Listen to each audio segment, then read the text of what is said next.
Set your butane torches to high and your expectations to low. Coming to you from the cigar cave in the hills of the Steel City. Get ready to get your fix. This is the Cigar Junkies Podcast. Welcome to the Cigar Junkies Podcast, the cigar show for the community by the community. A forum that talks stogies, booze, food, and anything else in the cigar lifestyle. If you're looking for ratings, negativity, or an authority on all things cigars, you came to the wrong place. Whether you like what you hear or not, please join the conversation and let us know by finding us at the Cigar Junkies Facebook group or contacting us at thecigarjunkies@gmail.com. What's up, junkies? Here we go again, live in the studio. Hopefully, we're going to have a little bit of better audio quality this week, but we are joined by the man himself. I'm going to make up a title for you and just call you Generally Marsh of Stolen Throne Cigars. How are you, sir? We're glad to have you here. Good, man. Good. How are you guys doing? Good, brother. Yeah, nice to see you. Yeah, thanks for having me. Yeah, I have a quick question to lead this off. Why are you wearing a I already hit that leather jacket? Hit him. Get him. It's brisk, man. No. I moved south. You know, I'm soft. You didn't move that far south. Pretty He's far. super soft. You just Super immediately went 10 ply, huh? Yeah, 100%. Like I left Baltimore. Like I can't do it anymore. You know. Yeah, I'm not going to. I'm still acclimating from being, back from Nika. So yeah. That's far enough south that okay, I get it. That's brisk. And I didn't think that my wardrobe was going to be an issue here, but that's all right. That's where we're going. Oh yeah, everything is fair game. 100%. Although if you were going to go soft, you may as well gone super soft and got yourself a pink boa and tiara. Yeah, unicorn when I thought cupcakes. about that, Yeah. I had the ascot out and everything. I just decided against it. Oh yeah, you could have had a lot more fun with it than you are. Yeah, it's all right. Next time, I guess. Next time, come 100, buddy. We got your back. It's 2022, and we accept you for who you are, unless you come wearing a leather jacket, apparently. Yeah, leave me alone. Apparently, that's not true. I got like 3 of them in here. I'm just too hot for them right now. Put it on. Why not? Yeah. Take your shirt off. I got your back, bro. I'll go. Oh, really? Wow. Get it. Wow. It's going to be like that, huh? Wow. It's never too hot for a badass. And Corey's quest for approval continues. I want to be like Lee. I love it. It looks great. Oh, I cannot wait. You're going to be sweating your ass off. Going to last more than like 5 minutes. No, I love it though. You got to you went in. Now you got to commit. You got to keep it on as long as he keeps his on. Oh, don't ever tell me I'm not a good host. You know what I'm saying? Accommodating. I'm hot already, bro. I'm hot already. Dude, I'm sweating just watching you two wear those damn things. It's good. It keeps the weight To be down. fair. To be fair. Yeah, dude, he said pitter patter. You jumped on. I'm like, oh, yes, this is gonna be a good watches. show. This is going to be a good show for sure. It's a little early. It's a little early to make that call, but we'll do our best. Well, we gotta keep the audio rolling because, to my understanding, you give a young man 30 idle seconds, he's going to get a boner. I don't know if any of us are technically young men, but I don't want to risk it anyhow. We're going to play it safe. I think we're sipping martinis. Yes. I mean, espresso martinis. Fancy martinis, as well as to indulge in the finer things in life, fine tobacco and whatnot. Yeah, I don't know where you're going with that one, but okay. Just being a sarcastic prick, normal.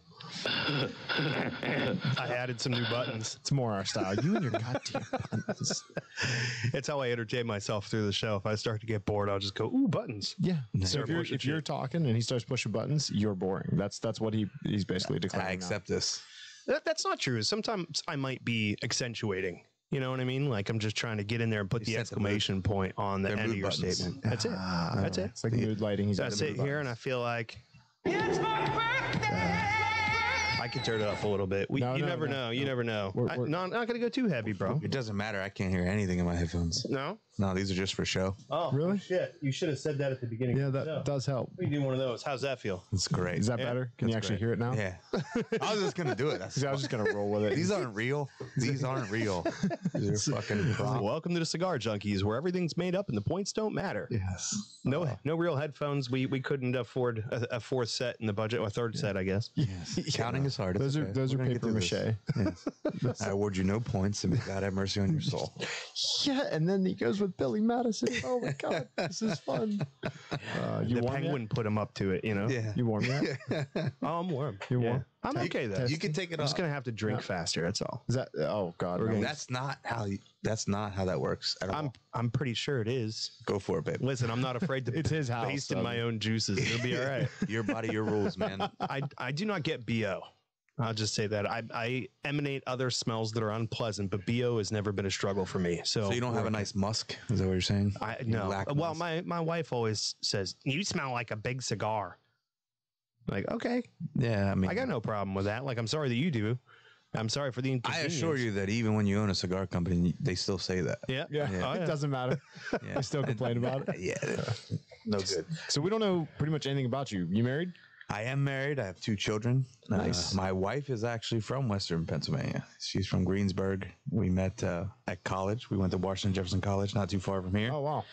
I lived in Bethel Park for a little bit. We talked about that. Yeah, Bounced all around the local area. did. Yeah, for sure. We have 2 kids. We got a little girl, it's 4, and a little boy, it's 9 months. So Wow. full circus. That'll keep you busy. Yeah. When you're not on the road. I'm gone all the time. Still married. Yeah. We'll Why do check you- back in. We'll do updates. I hope yours is like mine. I think the distance helped keep us together. It You know what I mean? probably does. Yeah, the I'd come kids miss home. me. My wife does not. My wife would be irritated with me 10 seconds after I Well, walked in the especially door. you know with the invention of electronic banking, she never really has to see me ever That- again. yeah. You know, the kids, I miss them. They miss me. Her, not so much. Damn. Like she'll say, "When are you leaving again?" Yeah. When are you going to get out of here, please? Are Yeah, you it's rough. Are you helpful around the house, or are you? Yeah, when I'm home, I'm home. You know, there it didn't goes. last long. You did the best. you could. I'm still from Pittsburgh, all You right? did the best you could. Listen, you want to go to a bar in Finleyville? I'll throw a denim jacket on in a heartbeat. Oh God. DJs from up north. That's what you're Listen doing. to 2 episodes ago, then you'll be in on the story. It'll be all right. Yeah, it's a bit much. But yeah, I mean, I do. That's probably been like the hardest adjustment with the brand and the company being so successful is, finding that balance. So I do try to be home when I'm home. Yeah. And it's hard. For me, with how I manage the guys' schedules on my own, we try to do it in spurts. I don't like the guys to be away from their families. Like I don't like to be away from mine. So we do the best we can. Sometimes we're better at it than other times. This is one of those times where I'm not so good at it. Luckily, the wife and kids met me up here, so I'll see them tonight when I'm done with you guys. Oh, that's cool. So you gonna pop over to her hometown? You got Nelson Laguastos over there. Yeah, they carry Stolen Throne cigars. Hell yeah, Fred Finley, good guy. Yeah. Yeah, good people. Very good people. And then- Steve Newman, sorry to cut you off go there, ahead. Sam. Steve Newman jumps in the chat room and says that he would like to ask you about Will McFall reference today. He didn't get it. It doesn't really surprise me. If you knew Steve, you would think, okay, it's just one of many things. But So Will and I have known each other a couple years before either of us were really. I mean, he was still working at Anstead's, and before he started with Drew Estate, and before Stolen Throne became a thing. And we used to always meet at Leaf and Bean. all right. And then, now that, he's at Drew Estate and, I'm with Stolen Throne, we always miss each other. So there's like this running joke that we're never at the same place at the same time. And he was like, we always plan to meet up and one of us never shows up. Oh, But the good thing is Jim's never there. Oh, So right. Jim's we'll just- never have the 3 of us together again. Oh, more than ever. Jim's out in the fucking desert. Just living his best life. Yeah, dude. Like finding his inner sunglasses. So or the funny something. thing about this is a funny story about Jim. Island Jim Robinson, if anybody out there is wondering who we're referring great to now. dude, great guy. He wanted to be account like number 1, All right. right? nice. He just officially opened his account like 6 months ago. So Noel Got and to I be home to put the paperwork through, I guess. So it's funny you say that. So like Noel and I always joke still to this day, like we fucked up. Because we were talking to Jim, he was like, "Oh, I want to bring all your stuff in, Rojas, Stolen Throne. I want to bring it all in. Just take a picture of my credit card." And we're like, "Nah, we'll set it up right. We'll get the paperwork." Yeah, should have just taken a picture. We should have just Taken a picture. Then the blank check. Yeah, that's right. We should have just Just taken here a you go. picture. But you live and you learn, right? Yeah, Yeah. yeah. You take the money whenever it's available to you. It's being offered. You're not stealing. It's okay. Yeah. I take it every time somebody's willing to get it. I mean, we've got a new camera, the Stream Deck and several other options over here because I'm not afraid of it. And our good friend Kirill over at Jernigan's and Puffs and Stuffs reached out and was like, hey, man, you guys need anything, let me help you out. And so he was like, yeah, man, here, just send me your wish list on Amazon. I was like, here you go. Done. And my man pulled the trigger too. He followed through. Like a lot of people talk, but not a lot of people follow through. So that's super cool. Yeah, somebody goes making an offer over my way, your money's going to get spent. Not a problem. Noted. I ain't sitting on it. And he's like, and take back those things I was thinking of saying. He's checking his pocket, making sure his wallet's still in there. So what's your week been like coming up here? Where have you hit? Where are you going? Where are you going to be? Well, I just got back from Nicaragua. We just did the grand opening of the Rojas Cigar Factory. That looked dope. Yeah, it was awesome. It's been such a it's surreal. Like Noel and I kind of stole away for a couple minutes during the whole thing, and like just from where we started, when we started in it, so that was an old movie theater. It was actually the first movie theater in Esteli. That's cool shit. Yeah, and so it was basically a bomb shelter when we first moved in there. So we were making cigars in there, and then we got a temporary factory while we were doing the renovations, and it's surreal. That's wild. Yeah, so we got back, had to catch up on all the stuff we missed while we were down there, and then been on the road. We were at Spartan and Elkton, Maryland last night, and we're here with you guys today, and then we'll be at Leaning House tomorrow.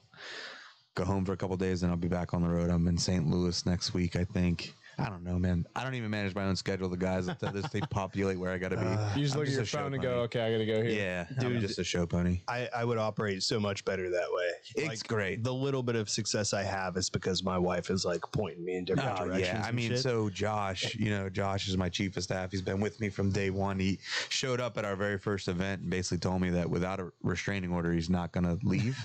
Nice. And even with one, he's probably still going to show up. Yeah. But between him and my wife, they manage my schedule. They tell me where I got to go. And so it works out, but I never know where I'm going to be. All right. Well, why don't we get into it proper here and find out what we're smoking? It's time for the Cigar of the Week, brought to you by Leaning House Fine Cigars. The Leaning House is your destination for the ultimate cigar smoking experience. Whether you're exploring their wide selection of premium cigars, unwinding in their comfortable lounge, or enjoying live music on one of the most unique and intimate live music venues in the burg, the house has something for everyone. Do you want to try the stick we're smoking today? Stop by leaninghousefinecigars.com or visit Dave in Bell Vernon or Heidi in Brownsville. Wherever you are, make the house your home for premium cigars. All right. Well, this is on you. I got no information because we didn't get a commitment on what we were smoking. So why don't you tell the kids at home? I know, right? I'm not mad. I'm just disappointed. We're easily no, because he even called me and he's like, man, like we got to know what we're smoking to get this. I'm like, no, we don't. The guy that makes them, who created them, usually he should know. The thing is, usually we try to put it out there at the end of the show for the next week. Yeah. Because for like the 3 people at home that are actually listening to this bullshit, you fucked up. They could be like, hey, I want to smoke that too. In Samuel's defense, I just texted him like 45 minutes ago. Yeah. I got cigars. Don't worry about it. He says, I don't know. I asked him and he didn't respond. And I did. I just didn't give him an answer. Yeah. I said, I don't care. He says he doesn't care. I says, well, that's when you go, how about the new one? And he's like, yeah, I guess I could have did that. So you guys are smoking the call to arms. That's all right. This is the, until we get the other one, it'll be the trifecta because this was the third of the 3, right? The 3 original SKUs. And we've already done all 2 of the other ones. You jumped around. So you did the Crook and then you did the 3 Kingdoms, which is the newest. And so what you guys are smoking now is the middle release of the Pro 4, the middle child. That ain't bad because you look at it in one more and you will be the only cigar company where we've smoked your entire portfolio on the show. You guys are flirting with me now. I know. Doing my right? best. Like giving me I should have known what was up, the espresso martinis. And, yeah. Paint me like one of your French girls. That's right. Coming next time. That's right. Later on, I'm going to put some knee pads on Sam and have him climb under the table. You know what I mean? We're going to really get in there. I like it. So accommodating. Well, I know. Here's the thing, guys. I know that you guys don't do any advertising, right? I know that you don't pay for nothing, right? But I'm saying when you think about it and you go, "Hey, who's that podcast that did all of our cigars?" I see. And what you you're start doing. thinking about it, and you're like, "That'd be a good place to start." I see what you're doing. Oh yeah, I ain't afraid of the dry bag, bro. Yeah, I mean we are very grassroots, right? And like one of my biggest pet peeves is like I hate doing what other people do. Like we're truly just being ourselves, not trying to be like anybody else, and so we don't advertise. We don't have a website. Did I mention that nobody else has given us money? There you go. Damn, bro. Let him talk while you. But you just said someone bought all this shit, so that's a lie. Yeah, but they're not paying for it. Just so it's like, I ain't giving you any money. I don't trust you, but like, you know, Let me buy this. yeah, for I don't you. want to see you on the corner later on and spending Trying that to get cash. that microphone. That's right. So the call to arms. What's the background on this? Stick? So, in all my wisdom, I decided to launch our second cigar right in the middle of COVID. Nice. Yeah. it actually was really good selling time. It wasn't a actually- good time to be on the road promoting a new brand, but Yeah, I mean, it did great, right? So the call to arms is our Ecuadorian Sumatra, all over Nicaraguan binder fillers. Super different. Our portfolio goes out of the way. Like one of my biggest fears as a blender is I never wanted to be predictable. So everything we have in our portfolio is vastly different. The Crook doesn't taste like the Call or Three Kingdoms and vice versa. That cigar is super, super unique. It's got a nice sweet and, spicy creaminess to it. It's a really, really cool cigar. And to full disclosure, I wasn't the biggest fan of Sumatra. And then when Noel and I were sourcing tobacco and we found that leaf, like it was killer. And especially when we had already started working and developing, the filler combinations for the Call, it just worked out perfectly. And that's kind of why I never plan out, blends or anything like that. I kind of see where the tobacco goes and kind of figure it out. that could be your new slogan. See where the tobacco takes us. And that's a good way to look at it, man, because like you're on par with me. The Sumatra shit never hits me. Yeah. Like you hear talkie, this real Rocky will be like this really great Sumatra wrapper, or then you got the Leaf by Oscar by Island Jim Robinson, who we were talking about earlier. Sure. And they've got Corojo, Sumatra, Connecticut, and a Maduro. Right. And everyone talks about the Sumatra. It never did anything for me. It was always the Maduro. It might just be your palate, though, too. Yeah. I mean, there's For a lot. I mean, so the big thing is like palates are subjective, and there's only so many things each person's ever going to be able to attribute to their palate, right? So even the trained folks that go out of their way, even blenders like myself who smoke everything, try to develop their palate, there's still certain nuances that you get that no one else gets and vice versa. And it is limited. Even as you expand, it's still going to be limited because more of it is tying in your oil refractory to get nuance more than those abundance of surface level flavors. So it might just not be for you. And it wasn't. And then we created the Call, and I love that cigar. Hell yeah. My wife still thinks that she's like, oh yeah, I got him used to mushrooms. Like he doesn't hate him anymore. And I'm like, oh, I still do. I just tolerate him and I spit him out whenever you're looking the other It still way. tastes like feet. But It isn't okay. even the taste. It's the texture, man. Yeah. The texture of mushrooms is no bueno for me. It's like Connecticut. You make me a pina colada, I'll go all day, but don't give me nothing with no coconut shavings in it. That shit's weak. No, I'm like he's saying, Sumatra doesn't do it for him. A lot of the Corojos don't do it for me. Really? I love Grow, man. I know I'm an oddball, but like, Well, I wasn't going to point that out. Yeah. I knew when we met in Vegas. yeah. But that's why I just brought you in, He is wearing a t-shirt with his picture on it. Yeah. You are too. I wasn't going to point that out. Yeah. What's weirder, that I'm wearing a t-shirt with my picture on it, or that he's wearing a t-shirt with my picture on it? That's where it gets awkward. It's the same thing. It's a catch-22. Yeah. Yeah, but I'm wearing one with my face on it. You're wearing one with my face as well. I got your. He's not getting it. That's valid. I'm with him. I just, I try not to validate him too much. I don't want him to feel like he could just spit this shit out whenever he wants to. You don't want to so. start giving him points, and then he's like, starts saying. The problem is I've got all these sound effects. I don't have the crickets on this one yet, but I took them off of that one. So all I could do is just give him that look where I'm like, okay, good job, Sam. Cool. I'll put that on the refrigerator later. Yeah, how about the weather here? It's a beautiful day in Pittsburgh. Apparently not. Apparently it's nippy. It's a little cold. It's fine. I'm comfortable. Just Look, dude, just don't cry about it anymore. That's all we're asking. I mean, I'm seriously. not. I haven't said fucking one word. Now you say that we don't do any research, but I actually did a little, right? So not good. I watched another podcast that you were on, and you came in guns like out and ready to go, and you were tearing into the boys over about how about that cigar a couple weeks ago. Yeah, well, they deserve And I was it, like, though. okay, I got to be ready to go. You know They what I mean? deserve it. So yeah, I mean, the you little never do you know. I mean, they bring it though. They get it.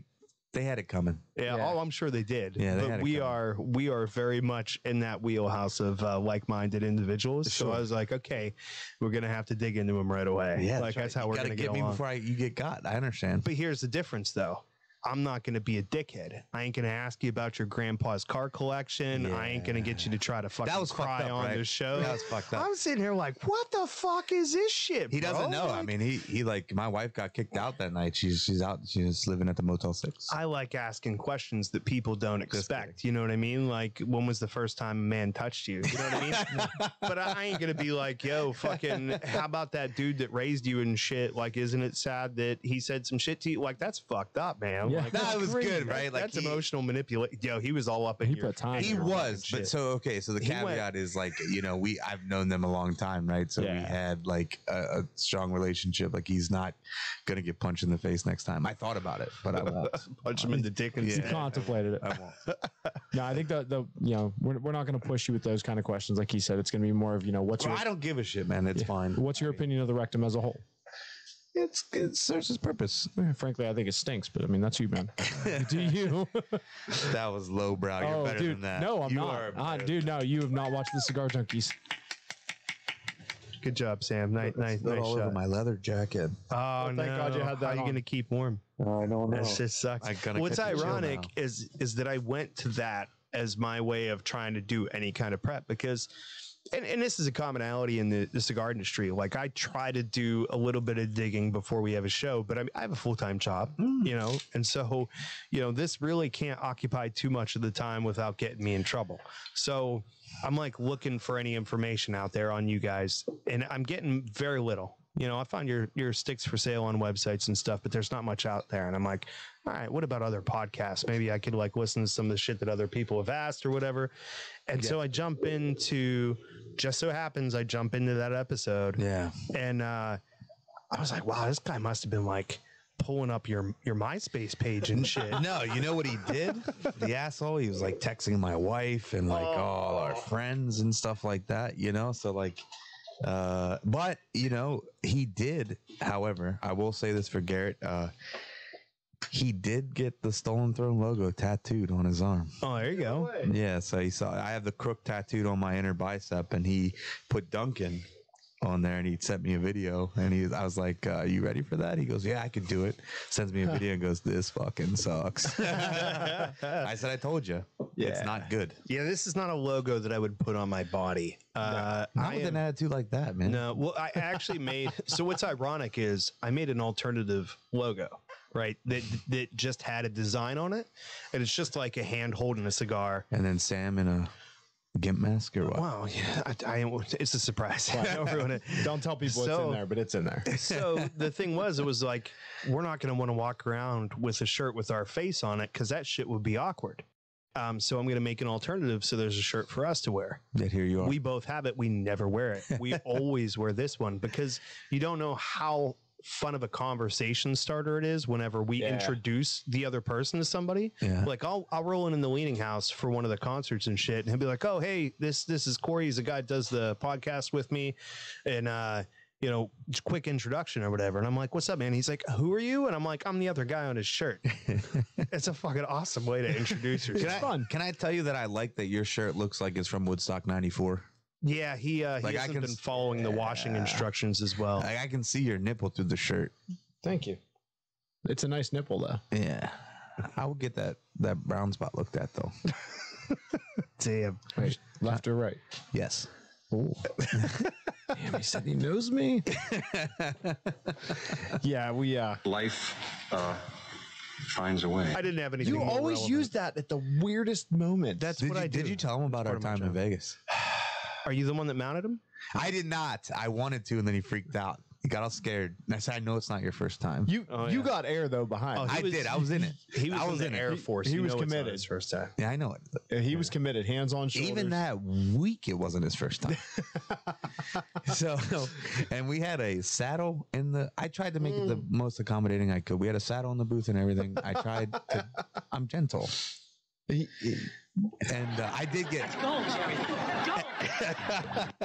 I did get hair though. I Oh yeah, I was dude, committed. you were up there. Like, Yeah, he I was committed. He went full arm lock and then left my shoulders. You like, especially after all day of being at that booth. Yeah. I'm surprised you had the energy for that. I felt it for 3 weeks after, but I got there. That landing, huh? No excuses, but I'm a champion. The weird thing is his arms said no, but his butt cheek said yes. They just parted like the Red Sea. So this is phenomenal. Yeah, it's good. I've right? never had this. This is Yeah, it's good. awesome. It's Penelope barrel strength. I'll stop at that just to make Corey happy. I'm not allowed He to has a talk about them. tendency. No. He can talk about whatever the fuck he wants. Just don't read it off All of right, the all right. bottle. We're gonna let each other talk, okay? He can't- We're do the couple therapy here. How does that make you feel? Do you want him to read off the bottle? I will let him if it makes you happy. Your bro. show? I don't care. There's a reason that I try to. You saying he goes in the Minimize. weeds? He reads flat. Maybe he reads he like you remember 5th grade whenever they called on the bad reader to read in English class. And The And it's not that he can't elephant? pronounce it or something. Like he struggles with some of the fucking, the language barrier shit, just like I do. But he reads it flat. And like, that's cool. Like, you ain't reading for a living. It doesn't You know feel what I like mean? it's cool though. right. Wow. This is the thing. Yeah. But there's Samuel, how does this make you feel? I'm fine with it. I love it. he does. I like to do it as bad as possible now because it's become a thing. Oh yeah. And like Penelope uses the mash bill of 3 mashes to create a spectacular Bueller. bourbon. Yeah. Bueller. Mueller. And no. He's no Ben Stein. Oh, let's not raise his self-esteem I here. should work on doing a Ben Stein one for you. You go ahead. I would like to point out that you've mistakenly forgot your silly sausage again. I know. That's the best way to irritate me, single-handedly. I know. We have fans of the show that gave him this toy. You know the Bop It? Yeah. It's the same thing, but it's like a 2.5 foot long fucking sausage with a face on it, and it's called the silly sausage. And it's like pull it, twist it, you have to spank it on the fucking ass. That's Spank why the you like it. sausage, you pull it, you twist the sausage. But he likes to shake sit the over there sausage. and just tip it up from behind the table have it- so that it just constantly distracts. And you guys are both married? Oh yeah. Well, he's my cigar wife. You Yeah. guys are lucky. Right? Don't lose those women. Yeah, right. All right. Don't lose those women. Coming from me, that says a lot. Don't lose those women. Same people are the ones that bought us little Corey here. That's nice. Yeah. This is supposed. Do you know who that's supposed to be? I bet you don't. It's supposed to be The Rock. Oh well, he got it. Yeah. That is way more me than it is the Rock. Yeah, 100% is. From the neck It up, is- I agree. It is well, it could not be The like Rock. an albino rock. Right? It also has complete body alopecia. You know what's the most disappointing thing is he doesn't have karate action.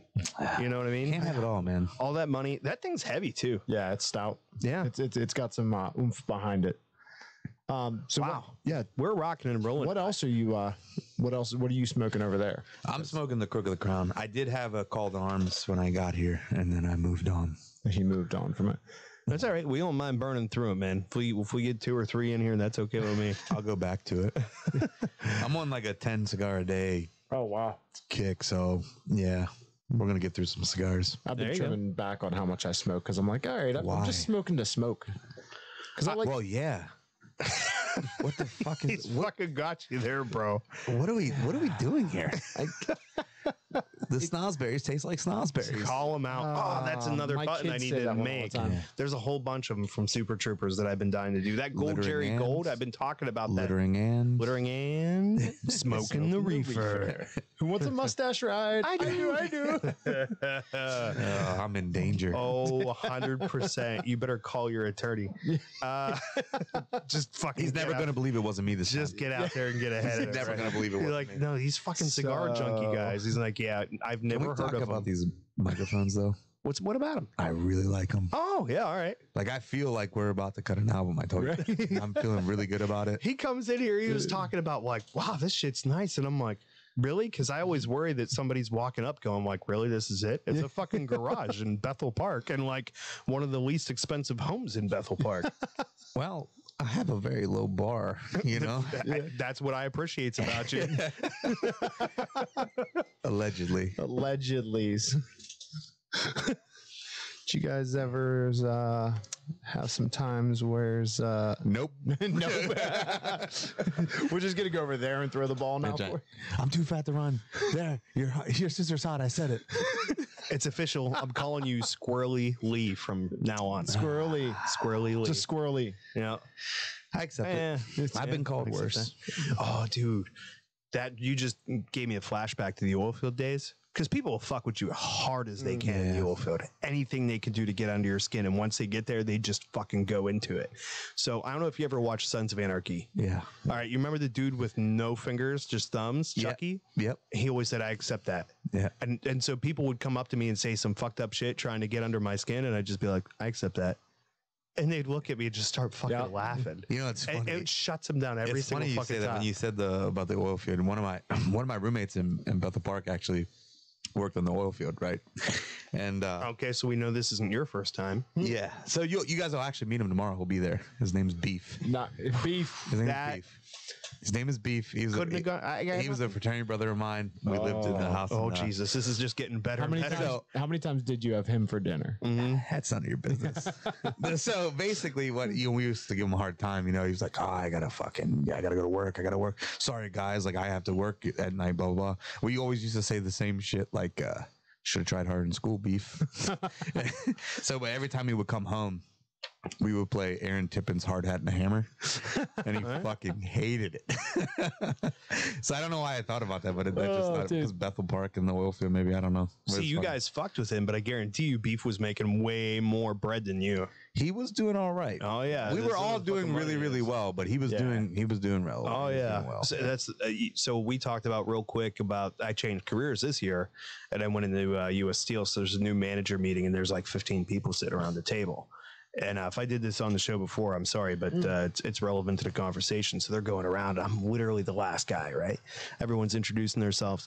Like, yeah, I got a mechanical engineering degree from Pitt. I went here. You know, this guy went to North Carolina. This guy went to Ohio State. All these fucking degrees, they get to me. And I go, apparently I'm the only uneducated asshole at this table, but the joke's on you because it cost me 50 to 100 grand less to get this job than it did for the rest of you.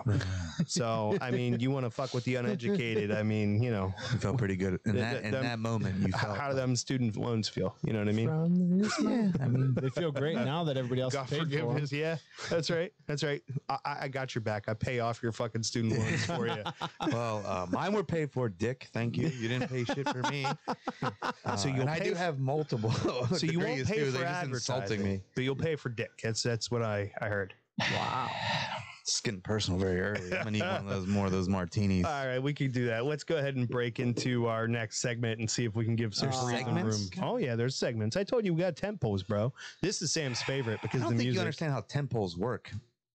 What's the what is it holding up? Okay, so to be fair, To be fair. I got one of the instant up tents because I was sick of fucking with the tent poles. So you might be. So now you don't even work hard. That's right. So you're giving shit about people that go to school, but you don't even work hard. Well, yeah. Jesus. All right. Hey, my grandfather said, Hold on, I'm work putting my feet smarter, up. not harder. This is great. I haven't had to do shit this episode. I know. This is awesome. I know. It's real nice.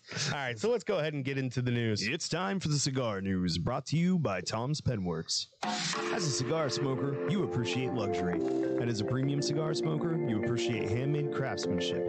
And as a customer of Tom's Penworks, you'll appreciate the selection of custom-made, limited production items that you can show off to your friends. From handmade pens, pencils, bottle openers, cigar cases, and now custom rings, Tom will create something special for you or your loved one.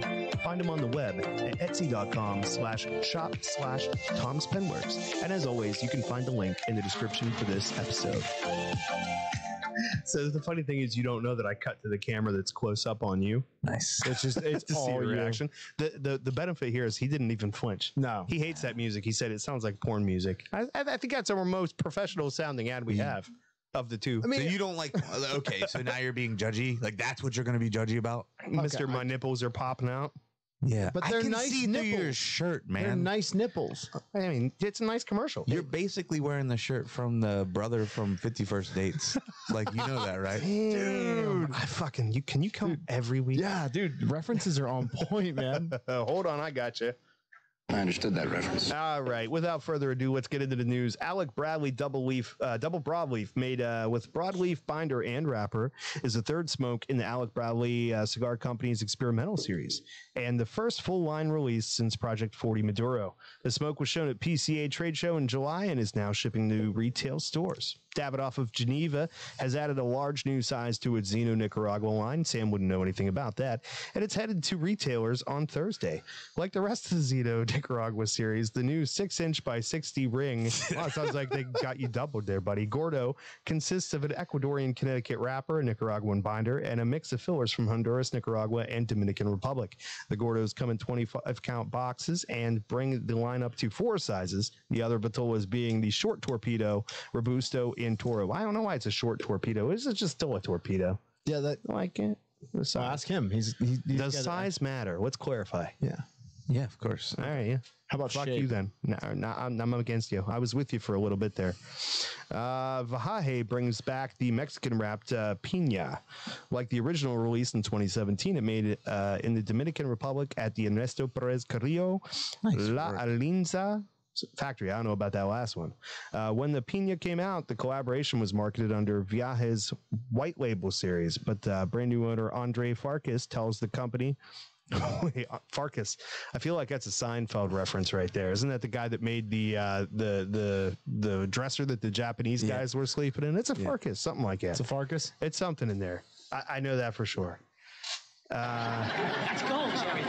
A little bit of delay on the stream deck. That's the one problem. But it's a part of my. And you hit it for yourself. I did. That's always. Oh, I've got no shame. I have no problem with that at I'm all. learning this. So the word pina translates to pineapple in Spanish, and there's a pineapple stamped on the outer lid of each box. I don't know why this is relevant. News. This is what happens when you copy and paste shit. And yeah, you know, post PCA, there's a lot of slow news weeks.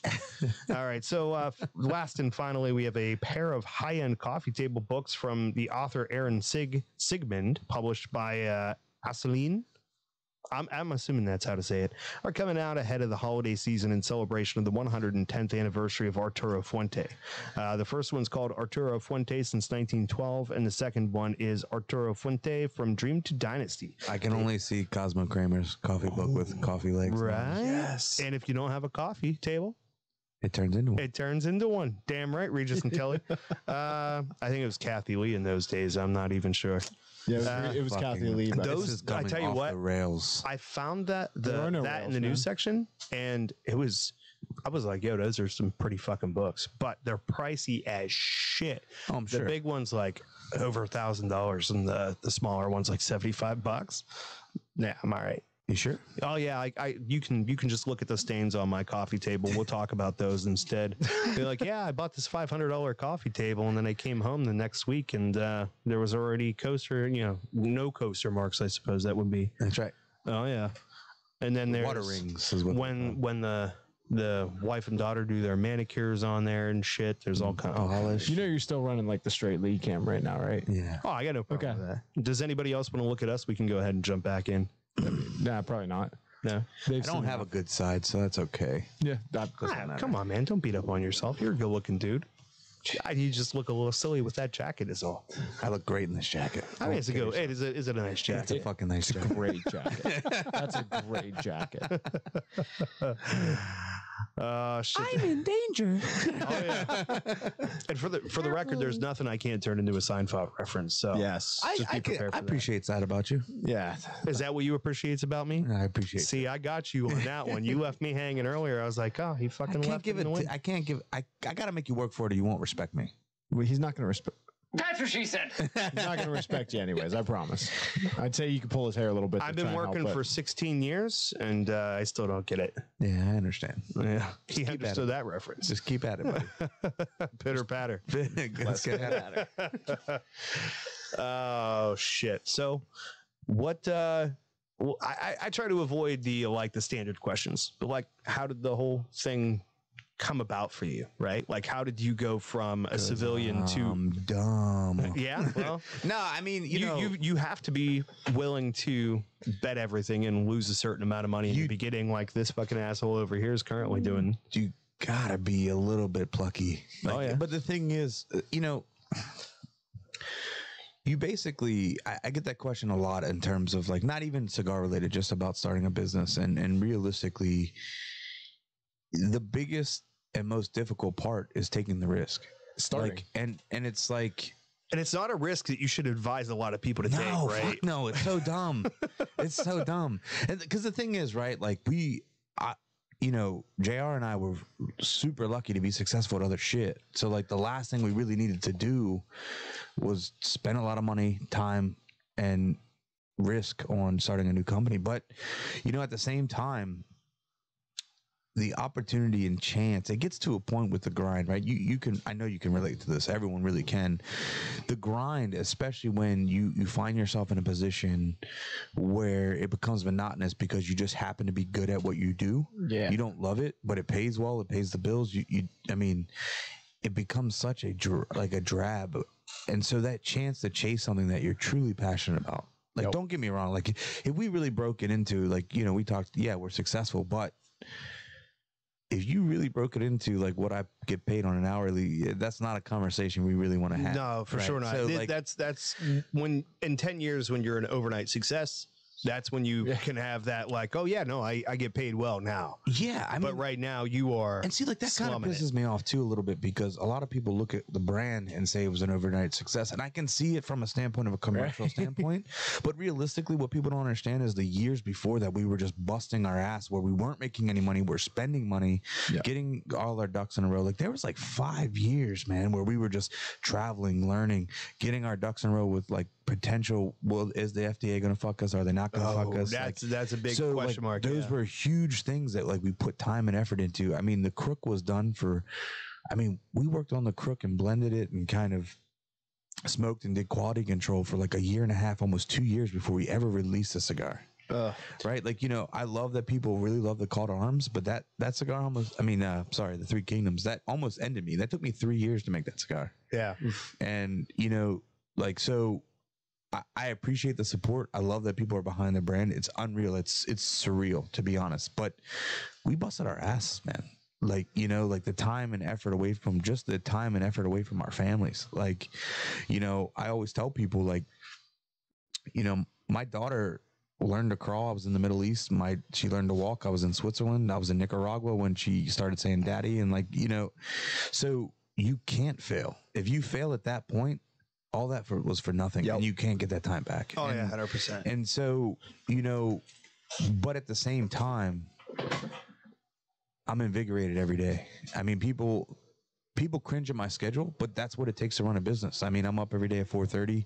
I go to bed about 12:30 every night, and you know, but that's what it takes, and that's the difference. Like, yeah, it's great. Like, I'm glad everyone supports the brand and thinks things are going really well, because they are, but it's not for nothing. Like, we know you now. Yeah. But you didn't know me like whenever shit was rough, for sure. And like, I know what he's gearing up for, and it's kind of the same thing. It's like, you know, he's a smart guy. He doesn't do anything that he hasn't thought through the entire way. So I would never try to talk him out of what he's doing. But at the same time, it's like, you're going to have some rough years ahead of you. Oh, yeah. And then at the end of the rainbow, like, things are probably going to go well for him because he does things the right way. Yeah. And you know, like I'm lucky enough to have a really small, tight circle, right? And every single person, like, you know, my daughter's godfather would tell me all the time, he's like, I knew this was going to work out. He's like, you just don't have it in you to lose. But I said, man, there were times, like even now, you know, and we're doing, realistically, if I'm being honest, like, what else could I want for the brand? Right? Like, but there's still days where I wake up, I'm like, why the fuck did I do still this? be here in 10 years, honestly. Yeah. You know what I mean? Yeah. Like, there's so much shit stacked up against you. If you look at the brands that did well. It's not even about like reinventing the wheel. Like, I get that question all the time. Like, where do you see yourself in 5 years? Hopefully still making great cigars. And honestly, that is the big break on the FDA, right? Is because for a long time, it looked like, okay, you might get what you have and nothing else. And that was like the depressing thing. Yeah, but that's the common. That's the common question, right? But you know what, man? Like, there's a million reasons not to do something. Yeah. Right. And you can say a lot of things about me, but one of the things, like, I'm never that guy that's going to let someone else tell me I can't do something. Amen. That's like the worst fucking thing you can do for someone like me. But the thing is like, you take it as it comes. You set yourself up for success. You prepare yourself. You get things in a, you know, you line ducks in a row. I mean, I'll be honest with you. You know, I come from a legal compliance background, and we even helped other brands. And I get a question about, like, oh, why would you do that? I said, why wouldn't I do that, man? Yeah. I said, you know, like, yeah, we're successful, but you think there wasn't other brand owners that gave me advice, that gave me, you know, what to do, what not to do? The least I could do is send the elevator back down. Hell yeah. You know, but like this notion of like, you're going to I would never let something scare me away from doing something that I'm passionate about wanting to do. Never. Yeah. Right. Like, you know, and that's why we did the things we do. That's why I blend the cigars. That's why, you know, we started the tobacco company, because we knew there was all these different things that was more difficult for us to get through than just starting the business. I mean, boutiques have created like this, there was almost like this like stigma to them. And I'll never forget this. One of our biggest accounts now, he told me he wanted to bring me in. He's like, you know, I like that you guys have a following. I like your product, but I don't like dealing with boutique guys. And I said, why? And he said, because you don't know what the fuck you're doing. You're here today, gone tomorrow. And the worst thing that can happen to me is my consumers love your stuff, and then I can't get it anymore. Yeah, it's gone. And, you know, I'm sitting here like, well, what the fuck do I say to that? I said, of course I'm going to tell you I'm different. I said, but if you don't give me a shot, we're nowhere. Yeah. And luckily he did. And every event we've ever done there, we sold every cigar he's ever had in the place. But instantaneously, I knew that our plan had to change, right? So the Rojas factory was always going to happen. The tobacco company was always going to happen, but we had to expedite it like 5 years because we knew infrastructure-wise, sustainability-wise. I mean, there was a time, I don't know how familiar you guys are with the brand, but there was a time where we were out of crooks for 6 months because we couldn't get the wrapper. And Noel and I sat down and said, we can never fucking let this happen again.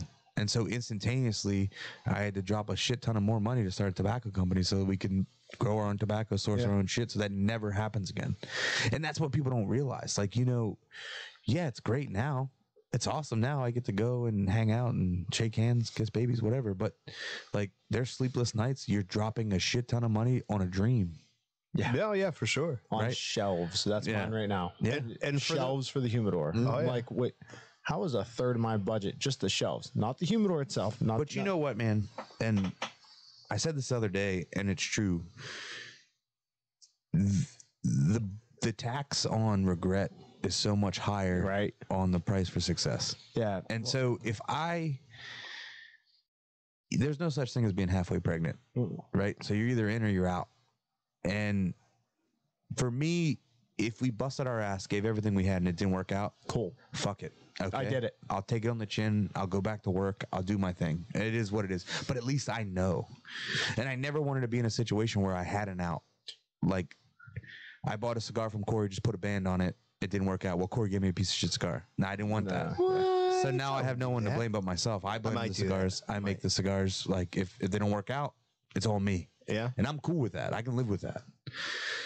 But it's a grind. Like, everyone sees the cool shit, but Yeah. we work our asses off, man. I have, you were saying about having a close circle. So I have three best friends, I guess you call them, right? You know, 3 best friends that anyone could have. but there's 3 of us. I understood that reference. There's 3 out of the 4 of us.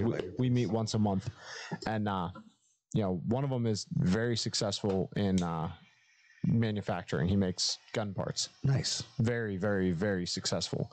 Same thing. 20-hour days for 5 years straight.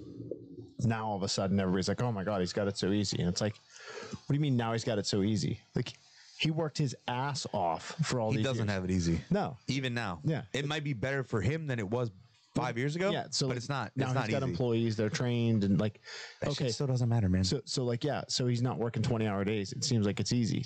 Nah. My other buddy, you know, programming, all that stuff, super successful at that, does his own thing, is developing, and then I'm starting the shop. So the 3 of us sit down once a month. We go out for sushi. Yeah. And we talk about whatever the hell our problems are. Half the time they don't know what the hell I'm talking about. The other half the time I don't know what they're talking about because they're talking about their industries.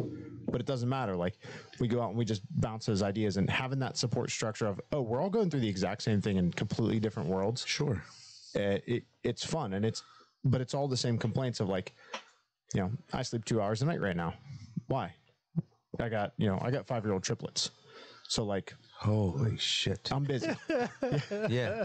I'm busy. Let's go to the close up Kim on that one. That look was good. Yeah, I quit my job in December, Good for you. and you know, we went all in on this. You have to. They're still going all in. And It's still like every week. It's like, oh shit, I just got this check. yep. Yeah. Where are you getting the money from, bro? And Look, man, you know, the thing is, right? Like, I quit my job and went full time last year.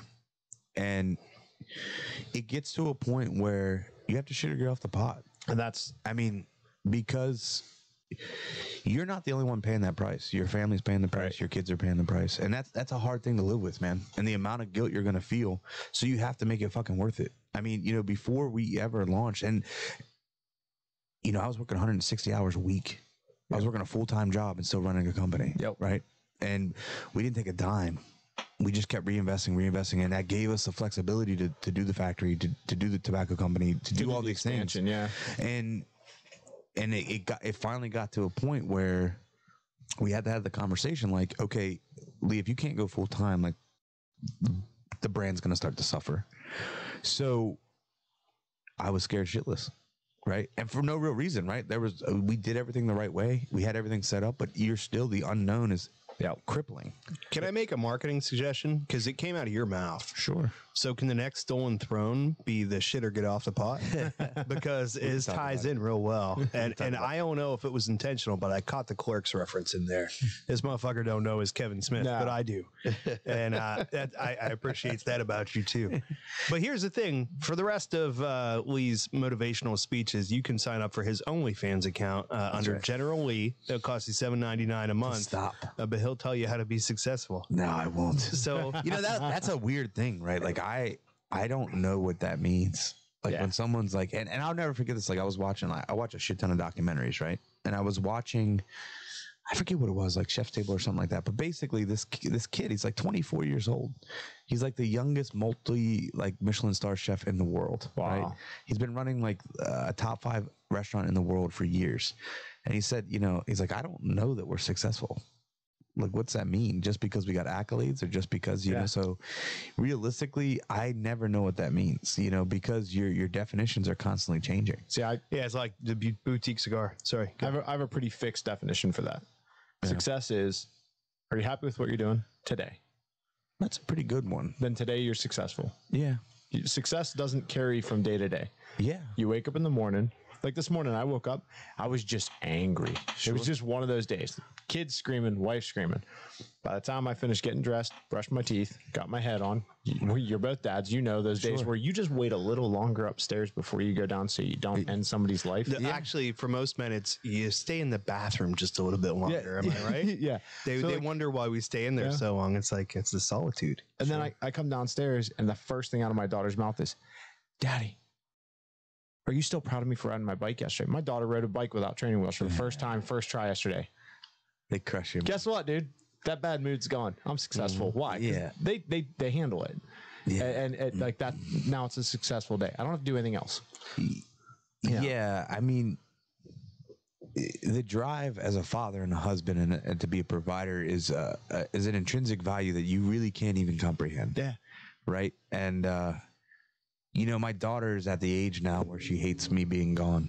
So I'll get the FaceTimes at bedtime where she's crying and she misses me. And it destroys me. But at the same time, it reiterates that you can't fuck this up. Right, for sure. You'll never get this time back. So you need to make it worth something. 10 years away from home. Yeah. It was, you know, people would ask you, what's your greatest fear? It was like, not being able to provide for my wife and kids, right? And that's always in the back of your head when you're out there doing your shit. And you're like, I got to do this right, because me being gone, like you said, that trade-off, me being gone means they can live the life that I want for them because I'm out here working for them to have it. So there's definitely a balance to it, right? It's like, fucking, it's like, oh man, like I always knew my wife was taking him to the zoo every day. And we had Kennywood passes. we talked about, we had Gateway, all that shit, man. Like it was like, you know, that they're out there getting to do shit that you didn't get to do because you're out there hustling. Sure. And like, you know, it's one of those things where you find yourself becoming a person you never thought you would be. Right. And what I mean by that is like, you know, I spent the first 30 years of my life being afraid of fucking nothing. Right. Much to the dismay of everyone that cared about me, I was afraid of nothing. And then my daughter was born. I'm scared of everything. Oh yeah. And you know, the thing is you just hope that both her and my son look back and say, you know, my dad did this so that we have a good life, you know, and that's crippling, you know, and you do the best you can in terms of being there and creating that relationship. And like, you know, technology is great for that, but it doesn't replace the touch or being able to hug your kids. And, you know, so how many times have you come home? Sorry, I don't mean to cut you off. How many times have you come home and just crawled into your kid's bed? A lot. Right? A lot. You know, I will never forget, like, one of the first times my daughter was conscious that I was coming home from Nicaragua, and the squeal of enjoyment that she saw when she was standing at the screen door when I got home. That's a lot, man. That's a lot. And it wanes on you. And that's why when you do the things you do, like, you really need to be thankful for your partner. You really need to be thankful for those that are there for you when you do that, because shit's going to get really bad. I mean, you don't have to be traveling the world for that stress to be there, you know? But it's a lot. It's a lot. And like those things that when you're developing a business plan, you're understanding your burn rates or where your cash flow is and this and that thing, you're never thinking about the actual personal level of tax you're going to pay. Yeah. And that it's brutal. It's, you know, I joke around and I'm an asshole usually, but you know, with my kids, because that relationship is so important to me, you know, it's a lot. It's a lot. It's more than just cigars. My dad traveled a lot for work. Yeah. And the best piece of advice he gave me ever, probably hands down the best thing he ever told me, other than don't be a dick, was that didn't work out. No, not even a little bit. He went the other way and on that 100%. When you're home, be there. Yeah. Like if you're in a position where you're traveling, where you're gone long hours, if you come home and you're going to be an asshole, sleep in your car. Yeah. No, I mean, it's true. Go to a hotel. Like, and that was something that, be like, home. I never did the intrinsic self-awareness, like self-check on yourself. Like, are you really being a decent person for the people that are in your home? Yeah. And it wasn't until probably like 2 years ago when, you know, I got a lounge in the house. I do all my work in there when I'm home. I don't do that anymore. Right? Like I basically, that's why I get up early. I get the kids ready for school every day. I'm there when they get home. We hang out. We go to gymnastics. We do whatever the fuck we want. And then when they go to bed, I'll sleep less. Yeah. I'll do it then. Yeah. Right? But you know, we all have 1,440 minutes a day. Yep. That's what you have. And realistically, if you think about the times that your kids are home because they're not at school or not doing anything, fucking do something else, man. Yeah. You know, figure it out. And I failed on what he's talking about, and I felt shitty about it, right? Because I man. I recognized that for that 10-year period, right? Like I was doing something I hated to provide for my family. But the thing that sucks is when you realize that you come home and you got nothing left in the tank. Yeah. Because my wife would tell me, like, you're just miserable all the time. Yeah. And like, she doesn't get to see me when I'm gone, right? So it's like that. No, you don't get it. Like, I'm stuck 12 and a half hours a day doing something that I don't want to do. Sure. And being away from you guys where I want to be, and it poisons you. So when you come home, you bring it with you. Because it's like, man, I used up all of the positive energy I had to get through that day. Yeah, you gotta. And it sucks because I come home and I'd have nothing left in the tank. So, like, for anybody that's still in that position, like, you got to do it right like these guys do. Like, go home and fucking, before you walk through that door, take an extra couple minutes in the car or the truck if you need to. But it's a conscious effort. Amp yourself. Yeah. Well, that's it. When you got to amp yourself you have to up and be tell like, yourself that these people don't, the people that mean the most to you, it's not that they don't, I'm going to say that they don't give a fuck. That's not true. They care. But they don't understand, though. And they shouldn't. No, they shouldn't. That's our job. That's right. That's our job. They don't look at you and go, oh, he's been out fucking hustling and getting no sleep and hearing no after no after no before he gets a yes. And he's been in shitty weather conditions and fucking travel that he doesn't want to have to do. Yeah. They think, oh, like, he's out on the road. He's getting to see different places and he's doing all this different shit. And it's like, yeah, man, like they don't know that. And you don't, right? We're programmed as men not to want to let them know either. Yeah, and that's the thing, you gotta step up about that too. You know, because there's enough, you know, and it's not just men, it's women too that are road warriors, you know. But I think the thing is like we have to be better about communicating that, you know, because I am dead inside until my kids were born. But you have to express, like, you know, there's been times where I told my wife, I said, please don't do that, you know, because I feel an immense amount of guilt already. But you have to have that conversation with yourself that's saying, like, these folks, they were without you for 10, 12, 15 days. Especially her. So they don't want right? to, Because she's running the show while you're gone. They don't want to hear that you're tired. Yeah. They don't want to hear that, you've been gone. Yeah, of course, traveling 5,000 miles is taxing. Who gives a shit? Your 4-year-old doesn't grasp that, and they shouldn't. So you're right. When you be in the moment, because realistically, life is fickle.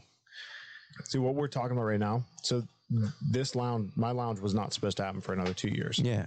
It was not. And I came up from home from work, and I hated my job. And, paid well, but I hated my job. And I got home and she's like, quit or find a new family. I'm like, what? She's like, I'm cool. And she told me this before we had kids. She says, I can deal with anything. She says, don't step out on a marriage. Don't come home miserable. Other than those two things, we're good. Yeah. And she told me, she's like, you're coming home miserable more often than not. She's like, and it was one thing before the kids, but now we have the kids, like, not okay. Yeah. So we worked through for a couple months on that. And finally, one day she's like, look, I just got a raise at work. We're good. We ran the numbers. She's got it. All right. I'm out. Like, just pulled the ripcord. Good for you. And then it was like, all right, what am I going to do? I got GI Bill. So I'm like, all right, I'm going to go back to school just for something. Yeah. So I started going to school for something I didn't care about, but I'm not going to sit around. Sure. And then the location that was like my ideal location opened up, and I'm like, she found it. She's like, hey, it happened. I'm like, well, we're not ready. She's like, well, let's get fucking ready. Yeah. That's the way life works. And that's where we are. Like, now we're making it happen, and it's all rushed and it's all pushed, but you know what? It's great. And a lot of the time, like we said, this morning, miserable. Just take a couple minutes. But to your point, it's conscious. You have to just stop and think about it. And it's not easy. No. Because it's admitting weakness to yourself is what it feels like when you do it, right? Like, right. Yeah. Like, what do you mean you can't control your emotions? Well, you know what? We grew up 80s, 90s. Like, you're supposed to have a lock on your emotions at all times. Sure. No, you're not. It's not up to you. So calm down, take a step back, figure out what's causing it, fix it, or walk up to your wife and be like, look, I can't do this right now. Yeah. Okay. And if you got a good wife, like my wife, I've a couple times she's come in, she's been like, all right, kids, let's go in the playroom for a minute, and just walk away, chill, come back. Well, this is a different moment. The poor Amazon guy is just walking up like, what is going on? What's up, bro? Is this a first for you? No. No. All right. Nice. All right. Well, that's a shame. We were hoping to break some cherries. Nunchucks. You got nunchucks? No, that's actually the camo material for my treehouse Mahaj hall tree stand that I'm rebuilding on Sunday. Nice. So yeah, that was fun. That was different. Yeah, That was because he stepped up. He just kind of came around the corner and was like, well, he just walked into the garage and saw these guys all mic'd up. Like, nobody, even the video guys can't see him, right? So like, it looked like Mikey from American Choppers. Oh, right? yeah. Oh yeah. Yeah, he had a look too. Oh He had yeah, a for sure. bandana on him. Like, I swear, dude. he has nunchucks, dude. Oh, for sure. Somewhere. That dude He has has nunchucks under the seat of that Yeah, delivery fucking- truck for fucking sure. right. He does. Yeah. I feel like he would do something to an ostrich. Yo, Lee, this is better, bro. Just for the record, man, this is where we normally rotated. You pulled out about 5 or 10 minutes of your standard go-to material earlier, and I caught it because I did that 15 minutes of preparation for this show. Yeah. And I was like, oh yeah, I heard this speech on the other podcast. Oh, fuck off. Now we're in the good place, bro. This is the gold. No, I'm enjoying this conversation because it's like you see on Facebook or wherever you see stuff, you see these people that are successful Sure. talking about exactly what we're talking about. Yeah. And they're saying like, hey, there was this period where, it wasn't fun. Yeah. You look at Elon Musk or Jeff Bezos, like, oh, they're billionaires. They got it made. You know how much terrible shit they went through to get to where they are? Here's the thing I want to interject for the rest of the people, right, that are listening to this. So there's a balance here, right? And then we're showing a good side of like, oh no, you don't get the work that goes into it. However, there is also another side that you guys, as the guys that are out there fucking doing it, need to remember, and it is enjoy it. Don't let the stress overwhelm you. Yeah, Don't let the day-to-day shit get to you to where you don't go, man, I'm fucking living the dream right now. Yeah. That's not lost upon me at all. Mm-hmm. I mean, I still get weirded out about the fact that people want to hang out, but I'm super grateful. I have the best occupation in the world. I get to hang out with people, meet new people every day, smoke cigars, and just shake hands and talk about what's going on in their lives. You know, and that's super rewarding. It is weird when you know, like you just trying to have lunch and some people comes up to you and wants to have a picture with you, you know, it's because in relative terms, like the cigar industry and community is small in the bigger picture, right? Oh, it's tiny, but it's growing so fast, and like the reverberations of that lifestyle. I like your vocabulary. Is wicked smart. Wicked smart. Hey, I have 2 degrees. Thank you very much. Yeah. Well, that's because you're wearing that fucking jacket. You take that thing off, you'd be about 10 degrees cooler. Yeah. I'm not sweating, am I? It's never too I don't hot know. for a badass. I don't know. You take your hat off and we'll find out, I guess. I'll show my fucking balding head. We ain't gotta be scared. You're in good company for that here. Well, here's the thing. Like he's in that process, right? Like he's kind of moving into construction, but for a while it was demo. And you know, be asking, hey, what's going on at the shop? Oh, not much. We're just moving the junk pile from here to here and back and forth and shit. And it's like, you know, you reach out and go, hey, let me know if you need anything. And just for the record, I'm not one of those 3 people in his fucking best friend circle. I picked that up. You didn't have to say Yeah, that. well, we met in January. Yeah, we met for the show, and we've explained that many times on the show, so I'm not going to do it again, right? Seems to be going really well. Yeah. But the thing is, like, I'll call him and be like, yo, man, you need some help. And it's like, nah, there ain't really anything for a second person to do. And it's like, no, you don't get it. Like, if you just need somebody to clean up trash or hand you a screwdriver, like, be aware of the fact that, like, as much as this is hard for you and you're putting everything into it, like you are living a dream that I cannot live right now. I'm not in a position to do that. And he is living my dream of opening a shop. And it's like, just to be a part of it in any small way that I can, I'm happy to do whatever it is that I can with my free time. And so, you know, that's the other side of it, is like, you don't lose sight of that. And we've covered it deep enough, but no, I mean, I think that's a good point, because we get so caught up with and this is everyone. It's not just us. You know, the entrepreneurs, it's not just us. We get so caught up in our own shit, that we don't really realize sometimes. And I'm that way. Like, and for the most part, it's positive, right? Like, I just put my head down and go through the bullshit and get through X, Y, and Z, right? But at the same time, you're missing out on understanding and appreciating really where you're at, you know? And to your point, you know, there's an old Merle Haggard song, Footlights, right? And he says, you know, I live a life that most men would only dream of. And that is true. Like, you know, I get to hang out and meet people every fucking day. I get to smoke cigars with my best friends every day. We get to sell cigars and meet people and build relationships and make a living with dead leaves that we're burning up. Yeah. You know, so I try to kind of take those steps back, but it is hard, man, because you're driven. You want things, you know, you want things to work out, and it comes from a positive place. But at the same time, that grind, if you can't balance it and take account of what's going on, it's for nothing. And most people know that saying of like, do what you love, you'll never work a day in your life. They don't think about it. The real slogan, the real saying should be, do what you love and you're working all the time. Yeah. Well, right. Because, you know, it's like, it's a constant thing in the back I would of your say head. that, you know, if you do what you love, you don't mind the work.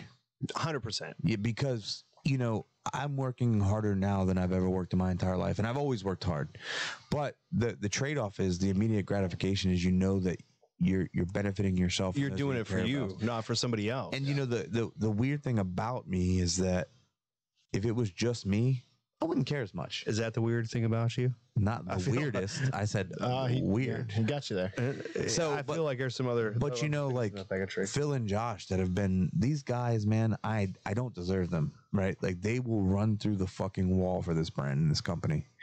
And because I'm their livelihood. Yeah. That means more to me than if it was just me. Of course, my wife and kids matter. But if I was a single guy just doing this by myself, yeah, I would still care. I would still work really hard. But that pressure and wanting them to have the best of what they deserve pushes you even further. Fighting for the guy next to you. That's right. It's that mentality of going from, I won't fail, I don't want to fail, to I can't fail. Right.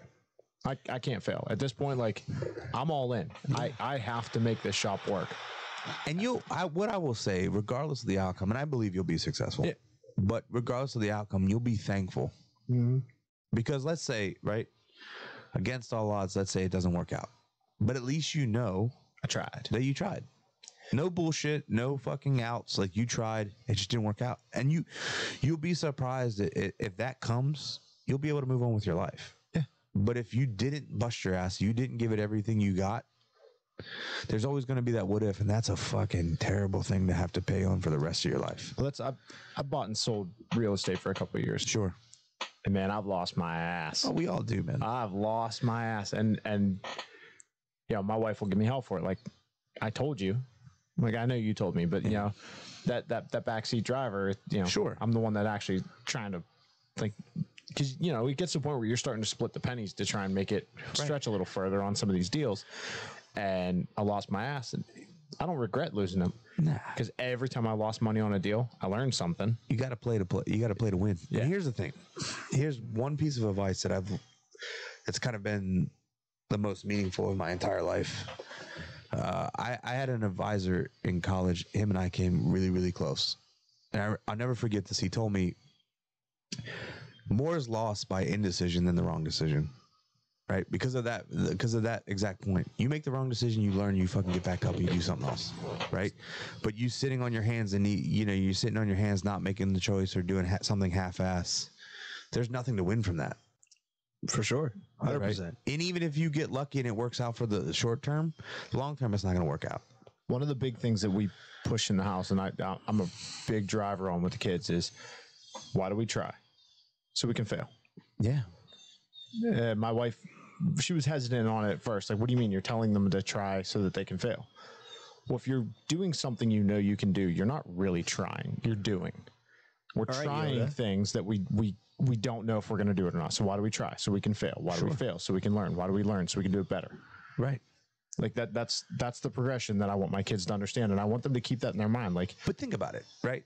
Okay, as you become a leader and you have people that work for you, right? The worst thing you could ever do is create a culture where people are afraid to make mistakes, Right. Because then nothing fucking ever happens, right? Like, you can pull the guys that work with us, like, yeah, I'm an asshole. I'm hard to work for. I demand your best effort, but I've never once gave anyone a hard time if they just said, man, I fucked up. Okay, dude, like, how do we fix it? Right? If you're making a mistake because you're going 100 miles an hour trying to do the best you can, cool. That's just life, man. That's the way it goes. But that's also part of how you get better. Problems have solutions, man. You figure it out if you're turning your wheels hard enough. And I love the fact that this show has turned into like fucking talking about the feelings. Yeah. Because it is really like the ultimate proof of like cigars are the best therapy. They right? are. Or like, that's what I like is we're like getting away from like you could tell us how to blend cigars. Sure. You could tell us shit that I really we don't know about it. I really can. You know, the funny thing you say about that is some of it is you either have it or you don't. And, you know, when I was in Nicaragua, like, I don't know how deep you guys are into like pipe tobacco understanding, but I was with Jeremy Reeves, who's a brilliant blender for pipe tobacco for Cornell and Deal. And I got pipes. I don't know how to use them. Good friend of mine. And I found myself, he was trying to blend a cigar and I was trying to explain things and it was very difficult. But to your point, like, the romantic thing about cigars is that I've been in cigar lounges all over the world and they're all the same. They might look different. They might have a higher class or lower class clientele, but you can always find someone to talk to. Oh yeah. And you can always meet someone. You can always talk about bullshit that, you know, it's the escape from the fucking tragic that is the world right now, you know? So we're very lucky. And those are the things that I try to kind of center on when I get too caught up in my own bullshit, which happens a lot because, you know, when you're running a company, like at least with the humidor and your shop, you're here. Yeah. I'm running a company in a completely different country, right? There's so much shit that's out of my control. And that is like the worst thing for me. You have to trust someone to make sure that you're the cigar you're smoking right now, right? The Caught Arms, when we launched that, I lost 15% of the original production because Customs fucking poked it with a stick. And of course, it was the Corona, which you're smoking now, which everyone was super excited for. Yep. Right? And you just got to take it on the chin and move on with your life. But Taking I was it on the chin devastated. is what we do. Yeah, but the best thing, you know what the worst part about it was? They showed up on my birthday. Oh, backed it out. Happy birthday, dickhead! Here's your busted ass cigars. No. Yeah, dude, that's definitely got to be rough for sure. And it's like, and those are the days where it's like, even in my own life, like I'm not doing what I love for a living now. I'm not. It is way more conducive. Like I couldn't do this at the job I was doing before. Like a show was just impossible because there was no consistency to my free time. So now this is possible because of that. So it's like, you know, there's a balance to everything. But like the thing that usually would get me through is go like, okay, things are tight. I got no cash. Like there, you know, whatever's weighing you down, you go, all right, think back 5 years. Like, how would I have felt 5 years ago to have what I have now? What would I have done to get what I have now? Right. And it's like, yeah, it's still a struggle. And people think that when you make more money, you just have more money. You can do more things. And it's like, no, you would adjust your life to go, no, I have more, I spend more. That's how shit Do you realize works. that the most broke people in society are the ones that make the most money? Oh, for sure. Because you make more, you spend more. They get the more credit, man. They can put themselves further in debt than the average guy. Right. So it's like, it's not about how much money you have. It's about how much debt you have and shit. And it's like, I agree with you 100% on that for sure. But at the same time, it is really comes back to go like, okay, think back 5 years, 10 years, whatever it is, and go, what would I have given to be where I am now? And when you think about it, usually you're going to go like, yeah, okay, like this isn't so bad. Like I got, you know, like I've got enough to be happy with. That's interesting because for me, it's been more about managing my character and my flaws, right? Because for me, I'm ruthlessly ambitious. Like my wife, you know, I always joke and say I married the only doctor who doesn't want to make any money because she works for, you know, a nonprofit children's hospital, but she's doing so much good. Oh yeah. And dude. much to my dismay, she would do it for free. Yeah. And she's happy, completely content. I've offered, I said, you know, why don't we start your private practice? Nah, I don't think I want to do that. And me, even now, I'm like, okay, what else can I do? What else can I do to make money? How else can I be successful? What else can I do? And that ruthless ambition is why it's a positive in terms of how far you get in life, but at the same time, it's such a detriment to you personally. So managing that and managing how you equate your happiness, right? Like we talked about success earlier, right? And then I've talked to a couple people about, you know, your definition for success always changes through your life. Because I remember when I was a kid, like I saw my parents struggle. So initially I was like, okay, I don't want to live paycheck to paycheck. Yeah. And then you get this misnomer in your life. Okay, I got to make 6 figures. And then I was lucky enough to make a lot of money as a young child, like a younger adult. And I realized how fucking unrewarding it was. I was working so much, couldn't do anything. Like I was miserable. And then it was like, okay, well, I just want to be at the point where I can do whatever the fuck I want when I want to do it. And then you're like, okay, well now I have kids. Yeah, that's just so now it's like you can't do what you want ever. And yeah, so now for me, it's like I want to grind to the point where they can choose what they want to bust their ass at. Yeah. Right. And if I can do that, then that's meaningful. That's why I tell you, like, I don't know what success is, and I don't know that we're successful. But in this moment, I'm still wanting more. Right. And you got to manage that because. For the longest time, right? And I'm 34. So for the longest time, I didn't think it was possible to be too ambitious. But too much of anything could be bad. Absolutely. Hey, but you're kind of in like a good spot, really, because if you look at it, it's like, okay, yeah, you're in the building something for yourself, and you're trying to make money, and you fall under the capitalist umbrella. However, at the same time, I mean, you could be selling a lot of different products out there, right? Yeah. And you might look at it and go, okay, I'm taking $10 or $5, whatever it is, for the shop to give $10 for this cigar to this guy, and he's going to smoke that cigar, and it's the exchange. But it's not, because you're giving somebody an hour and a half of peace of mind. That's right. Like, so, at the end of the day, like, there's a lot worse products that you could be pushing that could be damaging people, that could be a necessity, whatever it is. Well, that's at the heart of everything we're about, right? Yeah. And when you say that we're unconventional, we don't advertise, we don't do that, because I don't really care about that. Yeah. I care about the experience, because I'm just like you. It doesn't feel that way with my leather jacket. And whatever, but like we're pretty on par, I feel like. But the thing is like, this lifestyle, and it is a lifestyle. It's not a hobby. It's a lifestyle. When you go to your lounge and you're smoking cigars, it's not inexpensive. And you know how many times I've been told by shop owners that, you know, the Crook is underpriced or our cigars are underpriced. Mm-hmm. And I said, who cares? I said, you're selling them. People are enjoying them. They're getting value. You know, cigars are an elastic product. Yep. If we disappeared tomorrow, there might be a few people that are sad, but they'll find something else to smoke. Everyone will eventually. Yep. But the fact of the matter is that when you go into that shop or you go online and you spend your money on stuff that we make, I take that super personally. And for that reason, right? Because life sucks sometimes, man.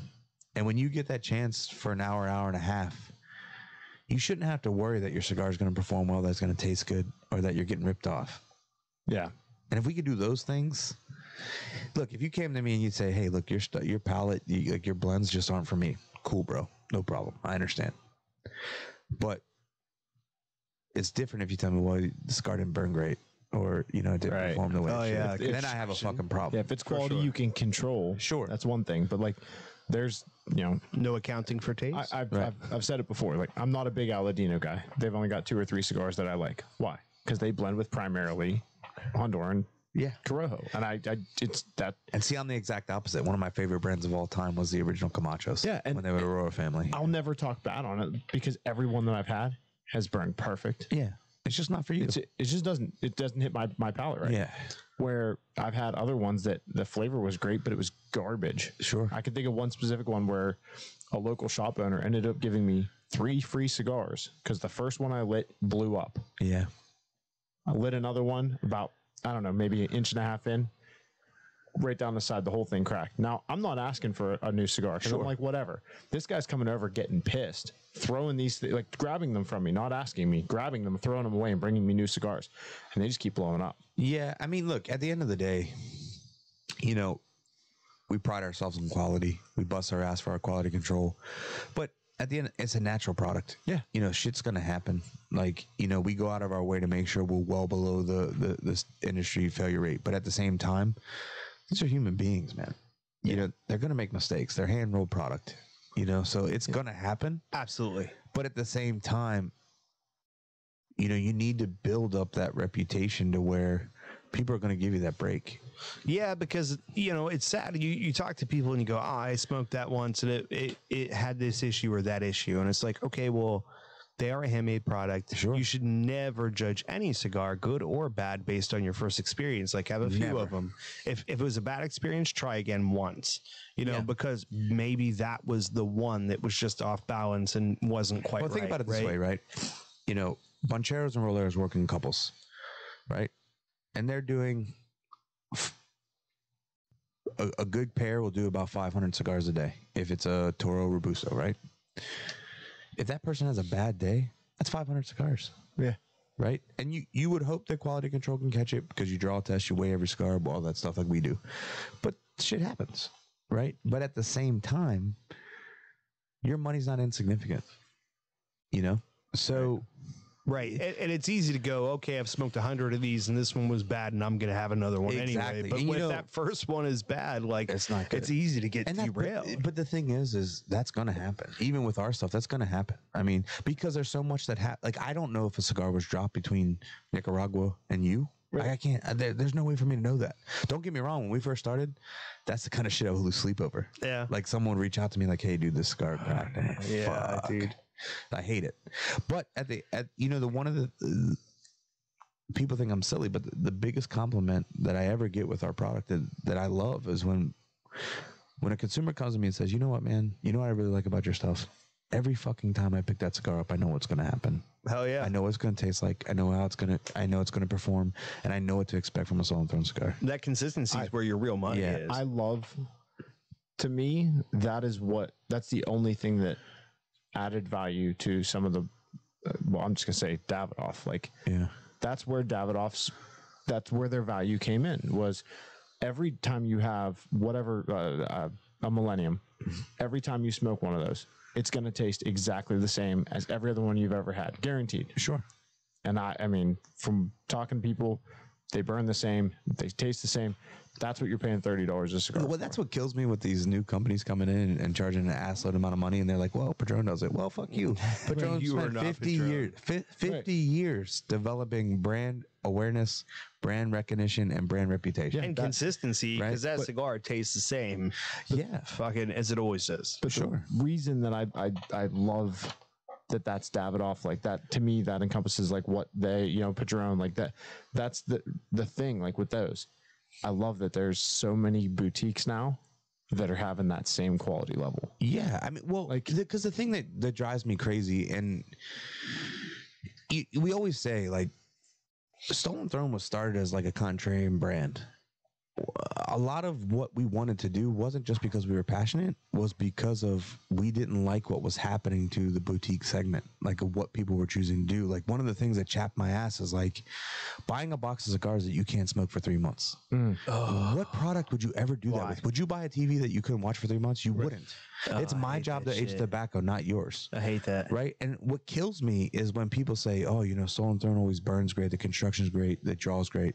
That's what it's supposed to fucking do. Yeah. Like, if you want to tell me that we do flavor better than anyone else, or our price point, that's great. I'll take that. But the fact of the matter is that you're giving us points off of things that you should expect every time. That's a problem. And to be honest, like, that's why this is such a good time for cigars, is because of the fact that there is so much other goods. There's so much good stuff out there. Like we talk about all the time. We'll test each other and say, hey, what'd you think of this? What'd you think of that? It's like, it's good. But if you didn't give it to me, I wouldn't spend $16 on it, because I know there's something I love for 10. Right. And so there's so much competition. There's so much good stuff out there. You can't afford and that's why to have it be off par, right? Look, Like, I was with a shop owner yesterday, and he gave me the foundation for our company before I even said it to him. He said, you know, the best thing that my consumers and I like about your product is that no one's competing with you at your quality and your price point. Yeah. Yeah. And like, think about that. You're overpaying for something that's not doing what it should do. Yeah. And that's a good place to be in right now, because the economy is fucking, you know, it's not a secret. It's going down, right? So like, people have less and less money to spend. So when you look at things and you go, am I going to smoke less cigars, or am I going to step down? A lot of people will step down. Some people will smoke less, but it's nice to know that, like, hey man, you're going to get people that are going to come down from, I can't afford to smoke Padrones all the time. I can't afford Davidoffs all the time. I can't kick out the money for you know, whatever it is, something from Dunbarton.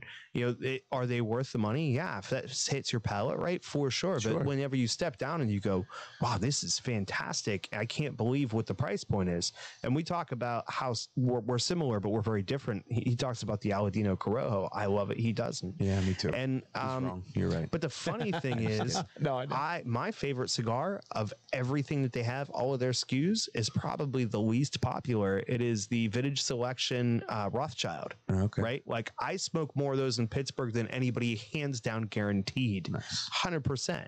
And it's like, you just don't know what your palate is going to pull you to. Sure. And there's when I talk about I love a cigar, there's so many other people that love a cigar that I hate than like the one that I love. You know, I was with Matt Warris in Ohio, and I've never heard this analogy, but it's perfect. You know, he was talking about a consumer coming in and saying, oh, I hate this cigar, you know, but he's like, you know how many movies are made? And the guy's like, what?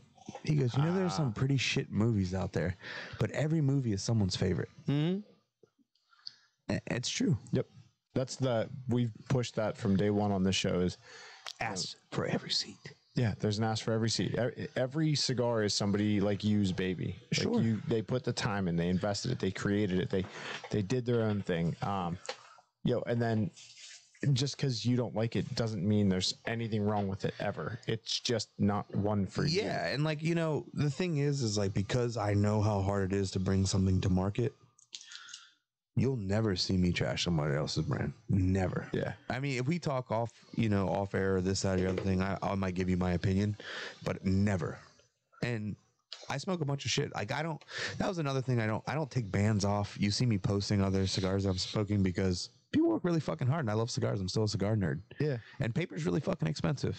like, you know, so like bands are expensive as fuck. Everything is expensive. So, you know, it's like I never understood that. Like, I don't think that I'm the only person making good cigars. Well, we got together. One of our first conversations, it was like, okay, what's the guidelines to the show? Like, so the two big ones are, we got to at least have 25% of the conversation has to revolve around cigars. The other 75% can skew off any direction that we want to. But the other thing is, don't want to shit talk anybody. Right? Like, It's so demonstrative, right? There's a lot of people out there that might like this cigar. This is something that somebody worked hard for. So like when we talk about what are we going to smoke, my preference is either something neither of us have had, or if we've had it, that we like it. Never going to ever go like, oh, this is new. People are talking about it. We didn't like it, but maybe we could try it again. No, I don't want to do that, because I would rather I want to talk positively about this. Well, you know, we're like, not going to. It's just the absence of negativity. It's not necessarily having to be positive, but you know, like one of my closest friends in the industry is Kaplowitz, right? We've been doing a show together for a long time, and he and I talk a lot off air, and you know, I kind of always think, like, because he's always bouncing ideas off of me, like with the way he reviews, and he's a great writer.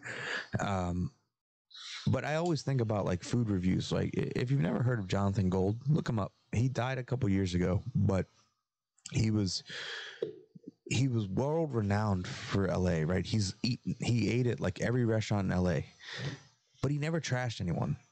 If he didn't like it, he just didn't write about it. Nice. And he picked on things that he did like. Like, I remember watching his documentary about his life, you know, after he died. And even then, he wouldn't, you know, he even said, like, he's riding in the car with whoever was filming him and said, you know, people always say that I don't have bad restaurants. That's not true. There's a restaurant right there I hate. He wouldn't even show it, wouldn't even say it, wouldn't everything, because it's just demonstrative. You know, like, someone's working really fucking hard.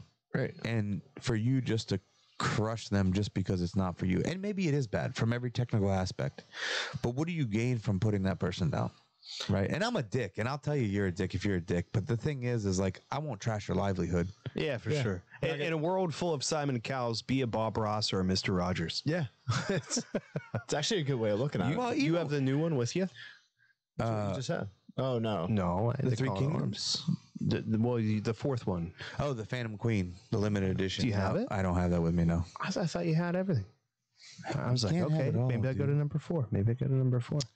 You just want it all, man. I do. Why don't you pull me something out of your bag of tricks while I go to our next tent pole? Well, I don't want to smoke some. This is your time. I don't want to smoke something from somebody else. You know what I mean? You said you got the stuff with you. There you go. That's my shade right there. Hey, do whatever you want. Time to get into the events. We don't have a lot, so this will go over pretty quick. If you don't talk at my event, I'm going to be pissed. I'm going to storm off. I'm going to no-show Jones this show and just walk off. Give him a chance, Scooter. All right. Easy. Turn it down, big. What? You have the Just paper. take it down. You have the paper. You know what's going to be I'm said. not reading that. You read it at the beginning. Come on. Don't pretend. Take it back 10%. Turn it down. Saturday, September 17th, we have Billy the Kid and the Regulators playing as part of the Summer Deck concert series at the Leaning House Fine Cigars. Also in the house will be our main man, although I don't know if I should mention his name, Lee Marsh of Stolen Thrones. What a dismissive look I just got there. Right. I'm married. I know what that looks like. Oh, yeah, I know. I knew right in here. I could feel it. He's like, the wife look, you're getting it. Well, at this point, I'd say reservations for the upper deck are highly recommended. But at this point, I would say that you're probably SOL. Yeah. The cigar event kicks off at 4 p.m. Music starts at 6. There's a $10 cover. I'm sure Sam's sister Get'em's going to have all kind of good drinks and food goodies for you guys downstairs. I saw the menu went out. Did you shared the menu for that too, right? Yeah. What we got? Oh, dude, it's expansive. I'm not even going to try and remember. So I do know the featured drink is going to be an espresso martini. Yeah. No. You can do charcuterie and everything. No, you told me to avoid the mule because of that, wasn't it? Or was it the other? it was the martini. Well, I went the other way on that one, didn't I? I'm glad you did. Actually, that was very refreshing. It was reasonable. It was decadent. Right? It was just so good. Oh my god, it was so fantastic. You're sitting around in a garage that has inside out drywall, and we're drinking fucking espresso I wasn't gonna say martinis. anything. Hey, I didn't put it up. It was like when I got But it's your here. problem now. Wow, I wouldn't call it a problem. There's enough shit covering the walls. The next move is to move the ladder outside so that I can get a little bit more wall space. The other event we got is Cigar Night in Joey D's at DeSalvo Station Restaurant. Enjoy delicious food and fine cigars, full bar, Scotch bourbon, craft beer specials, and cigar deals from CLE. Now, being the jackass that I am, You didn't tell us when it was. well, I didn't even put it in the show notes, but I'm going to go ahead and meander pull it my up right way now. over. I sure will. So if Facebook will cooperate with me, I will pull that up for us. But yeah, I don't know what the hell's going on here. It's hitting me from a whole different perspective. So we'll go ahead and move on. I'll catch you guys up by the end of the episode. I promise. So you said you're big on Corojo. What's your 3 favorite rappers? I guess like I'm a big Habano guy. yeah. Yeah, Corojo and Habano are probably my 2 favorites. I don't know, man. You know, I try not to have the quote unquote favorite, but I am a big Habano guy. I mean, obviously, I love the Crook, which is San Andreas Maduro. But it's really about the stage that they're all on. You know, there's offerings that come out, and I'm like, man, this is freaking cool. I've been on a Cameroon kick lately. Yeah, you know, it's been hit or miss for me. You're gonna hate this, but I really, really like the Aladino Cameroon. And that's what I was gonna say. There's some of the Cameroons that I'm like in love with, and there's others that To me, that is the best Cameroon on the market. And it's not legit Cameroon because it's not grown in Africa, but that shit's good. All right. It's going to be Wednesday, September 21st for the kids out there that are interested in cigar nights at Joey D's.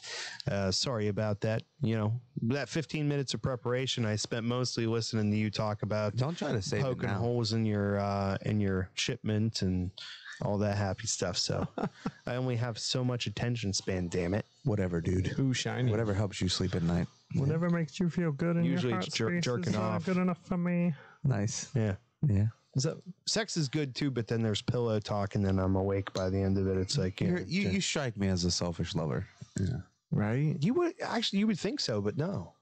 Although You just told. I mean, you basically everything you just said. Like, if that is factually correct, you're withholding.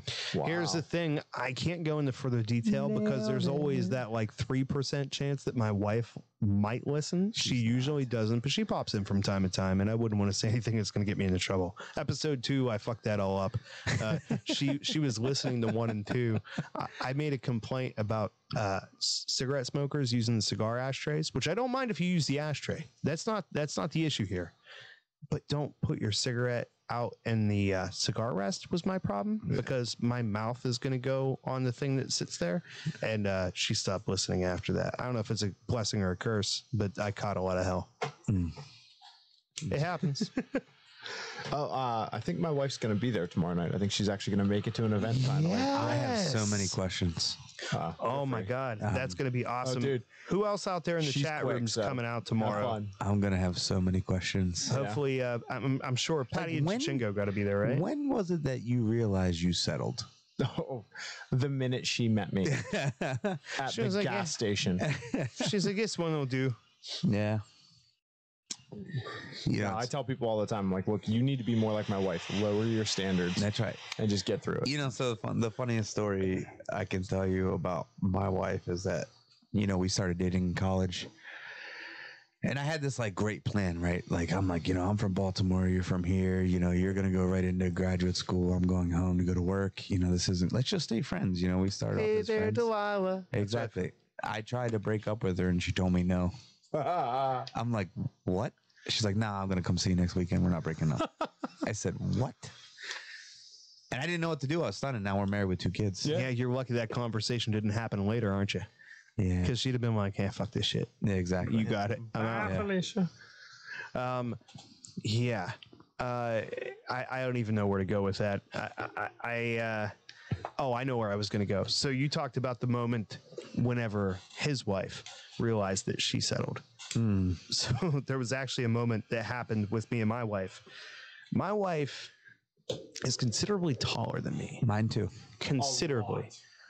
So what happened was I was working at a gas station in Dormont, and she would come in often to stop and grab a Red Bull or cigarettes because her mom worked at the bar across the street. Okay. And so she came in one night and said, I'm gonna like ask this guy out. She was like, hey, I want to give you my phone number. And I ran around like an idiot looking for a pen for like fucking 5 minutes. I'm like, you guys are all gonna have to wait. I gotta find a pen. Right. So I'm running around, get her phone number, whatever. It's a gas station. Yeah. You didn't have fucking pens readily available? Like, what are you doing there? I don't know. It's a gas station, so probably somebody walked off with the last one, you know? Yeah. So anyways, we talk on the phone, make arrangements to hook up and see each other. My license was suspended. She had never gotten her license because she lived in Pittsburgh. You just didn't need it. So we're like, we're going to meet in the middle. We'll walk, meet halfway, and then we're going to go hang out or whatever. So as we're walking up to each other, we're getting closer and closer. I'm going, oh, she's taller than I thought she was. And she's going, oh, he's shorter than I thought he was.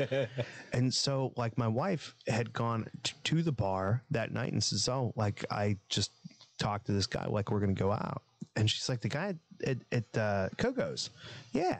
The one with the spiked up hair. And she goes, oh, he's really short. Yeah, I had hair. Huh? It was fucking 16 years ago. Long time ago. Oh, yeah. In a galaxy far, far away. Remember. Memories. So she goes, that guy's really short. No, he isn't. He's about my height.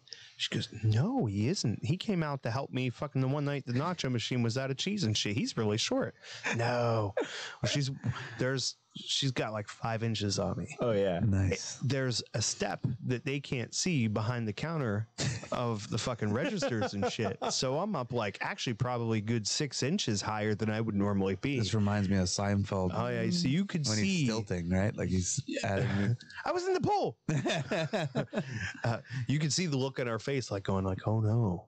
But that was the first date. I mean, obviously, since then, she's known what my height was, and she couldn't get away since then. The secret, kids, is knock them up. And it was in that moment she realized she fucked up. Yeah, exactly. My wife is taller than me as well. My wife's 6'1", so nice. God damn. Yeah. Wait, how tall are you though? I'm 5'10". Yeah, I'm like 5'6". So I know. I wasn't gonna say there's a bigger difference there. Yeah. My wife's only like 5'11", but still, like that's a significant difference. Yeah. She hides the cookies where I can't fucking get it. There is legit. There is a part of the cabinet where there's the shit for her, where I only go if I'm real desperate, and I have to like climb up on top of the counter stool and fucking like hang on for. It's like Mission Impossible 2. Tom Cruise. Well, if you look at all of our pictures, right? Like Samantha. has mastered the bend, like the back knee bend. She wore flats at our wedding. Every picture that exists of me and my wife, she crouches down and I go up on my toes. Yeah. But the thing is, she always ends up a little bit closer to the camera. And I told her one time, I was like, there's a reason for that. She's like, what are you talking about? And I was like, you never noticed your head looks so much bigger in all the pictures than me because you're leaning forward. Oh, yeah. You're fucking 100%. 100% idiot. Like, that's the one thing that I learned from doing this show because of that episode 2 that we talked about was as stupid and fucking minuscule as this is that we're doing right now. I was like, oh, I used to think that like Tim Taylor on Home Improvement was like a dramatization. No, we're just fucking stupid and we say stupid shit and we don't realize it until after we fucking say it. That's 100% exactly what I'm like, I'm Tim fucking Taylor. I just said some stupid shit on my fucking show and my wife listened to it and now she's mad at me and we're having a fight about it. I'm like, this is fucking every TV show I watched as a kid when I was like, that's funny. It never happened. I'm done. Somebody else. No, I love it. Because when you're married long enough, you definitely have that event where you say something, and as soon as that last syllable comes out, you go, fuck. Yep. You ever be there for one of your buddies doing it? Have you ever been in there? And you're just going like this? Yeah, where you're like, dude, stop. No, and he just. I tried, man. You see it coming? You see it? Yeah. Like, so our friends have like this strict like Kevin Hart skit. Like, if you're my best friend, when I make this look, you save my ass. Okay? When we become best friends, my bullshit becomes your bullshit, and your bullshit is my time machine. Yeah, like when you, if I look at you, my back's against the wall, save my ass. But you don't always recognize it. You ever be sitting there saying something and then look over at your buddy and he's giving you that look and you just keep talking for a second and then you go, Oh no! I've done it. I've done Yeah, the we've all fucking I've been done there. the Stewie like head turn. Like I literally like I can't like I don't want to see that. Like we've been at like I watched you do that to a customer at PCA. Yeah. You were talking to somebody. You're standing there talking like this, and there was somebody talking off the side, and you just went. It just like slow rolled it. Like, wait, what? yeah. There's about a 5-second pause, and then you look back, and you're like. Anyways, let me just like that just happened over there. I have no time for that kind of stuff. We've literally I've literally looked at my wife when something like that's happened with friends of ours. I'm like, we're leaving. Time to go. We'll see you guys later. It's about to be a fight up in here. Yeah, I'm not doing that. No, I bet my brother-in-law in particular, because he's been married a lot less time than me. Oh, he hasn't learned And yet. so we talked about like this started as board game nights that we would do in the garage every weekend and shit. And like my brother-in-law and his girlfriend would come over all the time. And they first got married and blah, blah, blah, blah, blah. And they were fucking sitting there and he'd start saying something. I'm sitting there over here like this. Don't know. He'd turn and look at me and he'd look at me like, what the fuck is wrong with you? And I'm like, no. Pull the chute, bail out. Like, Play dead. And he would just look at me and keep talking. And you could see this like slow mount on his face, like, uh-oh. And then he would turn over and look at his wife and just was like, oh shit. And you getting that fucking look? You ever fucked up? It's happened to me. Well, you ever been wrong? The best is when you're around like a new friend who thinks that they're helping you out and they start giving you the look and your wife catches it first and looks at them and be like, oh no, honey, it's fine. We talk like this all the time. I'm like, she's used to my bullshit. Yeah, no, it's like we hear that all the time. Like the guys from the Throne Crew will be like, used to need a reality show.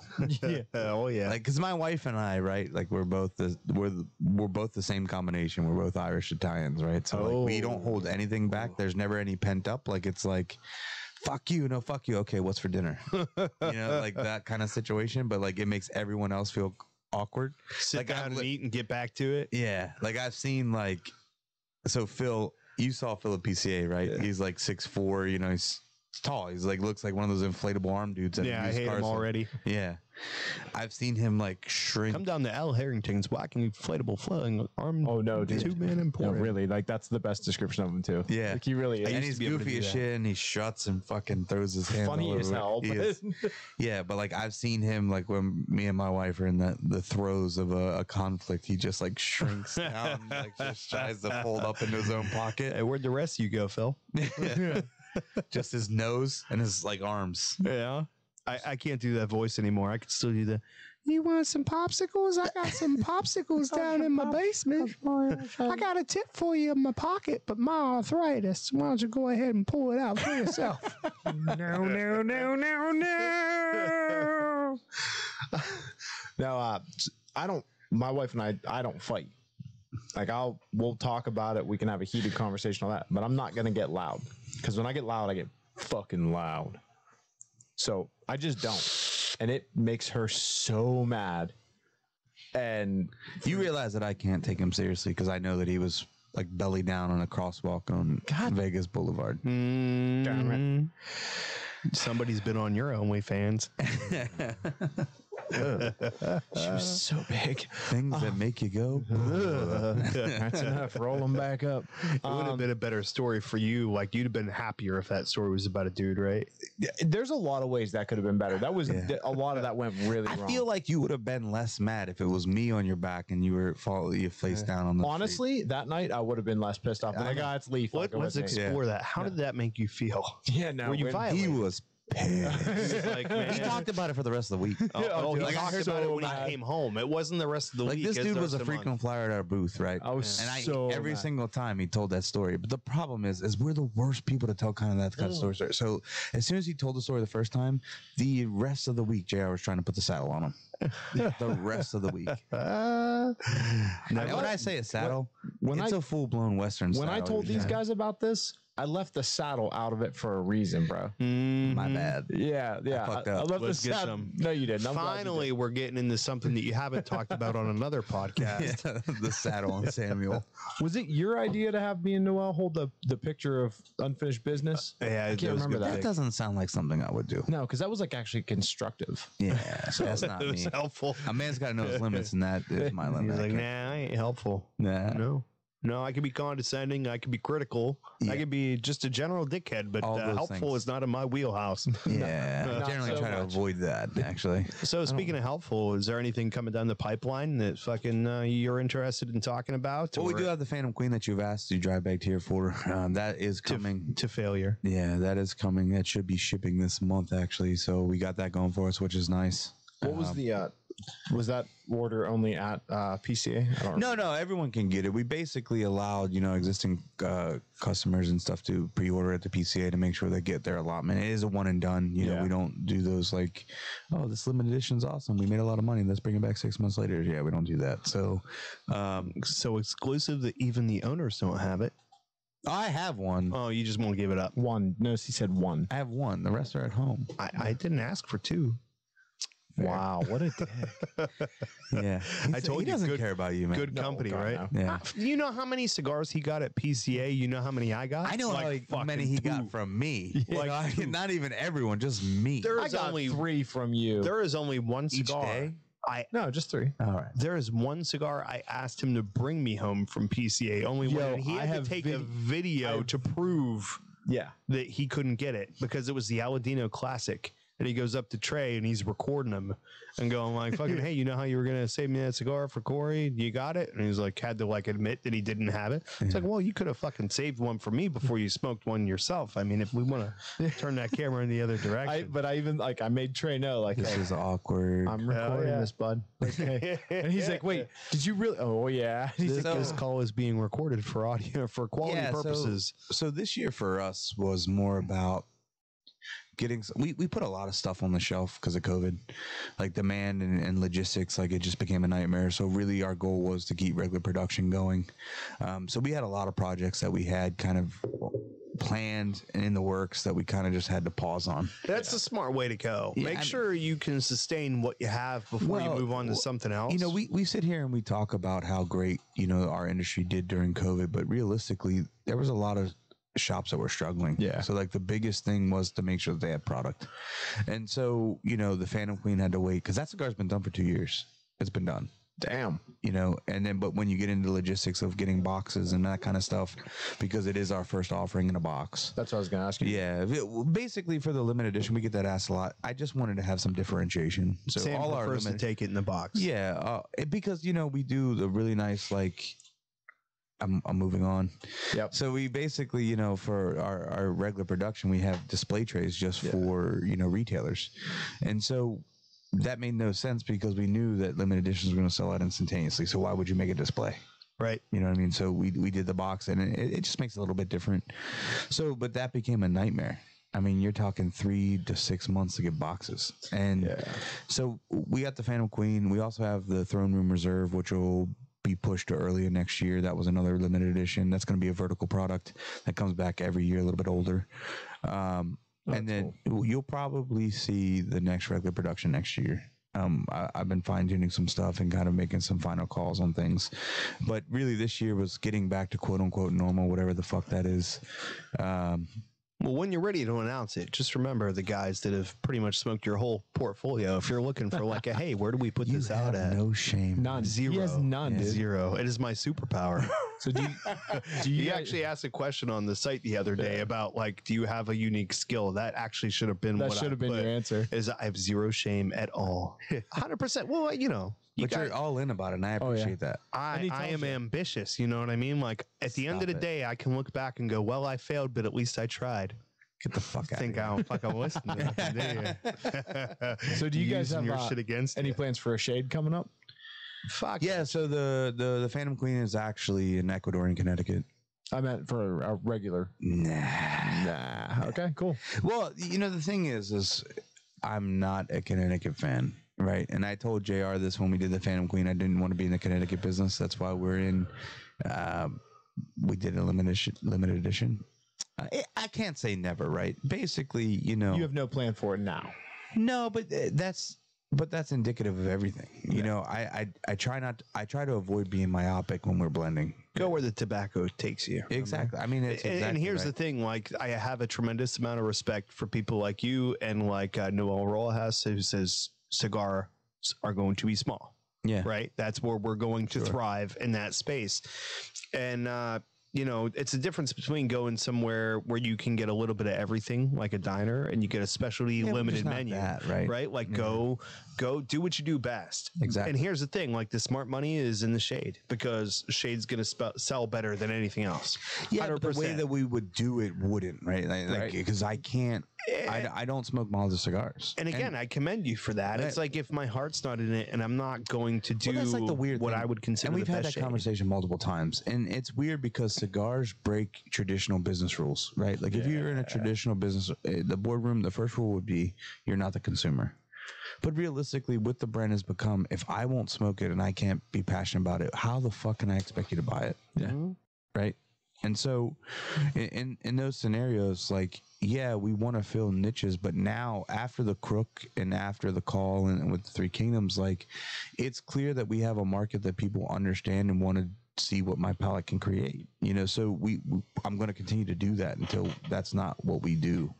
And that's a mentality that I've shared with like other manufacturers that have been out here that have like started newer.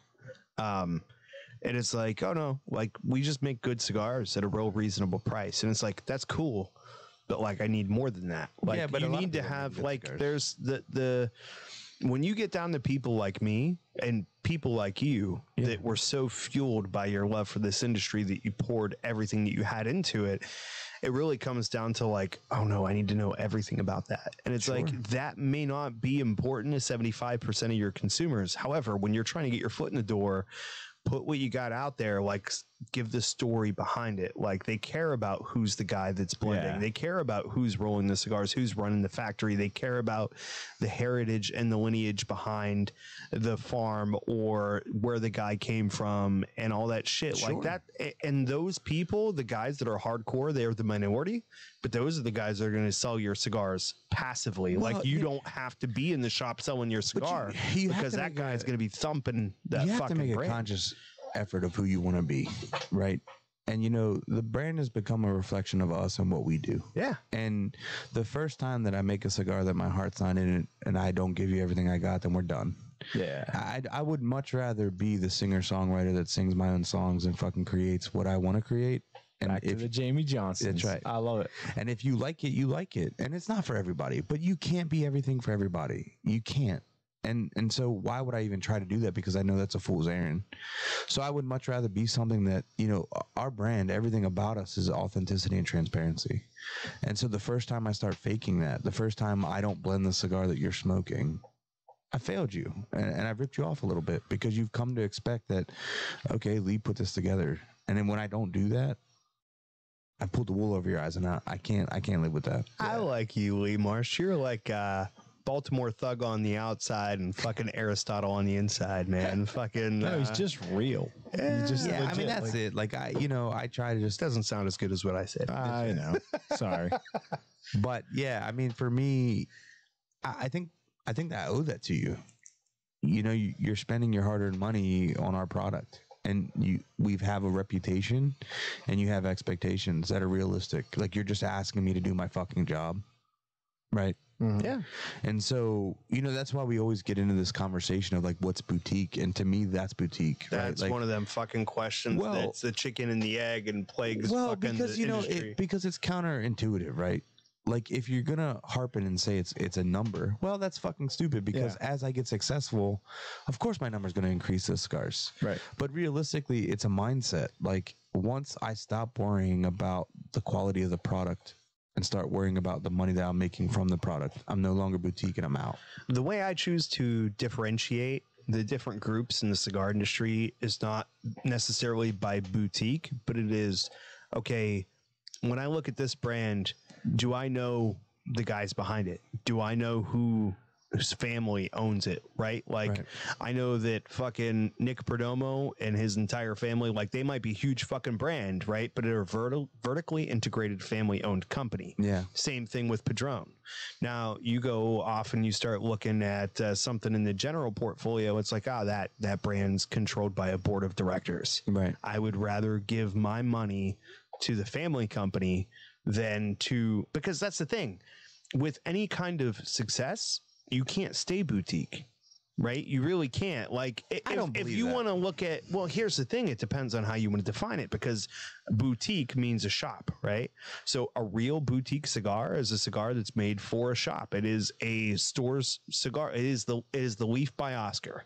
What started for Island Jim. Is he a boutique anymore? I don't think he is. If you look at it by that definition. Yeah, but I think that's It's such a fun argument. I think that's a derivative way to look at it, right? I mean, and it's your opinion. That's fine. Like, What's I'm your not take? Because that's the thing. I think, that's all it is what's your take on it? Well, for me, like I said, I think it's a mindset. I think it's how you approach the product, how you create the product, right?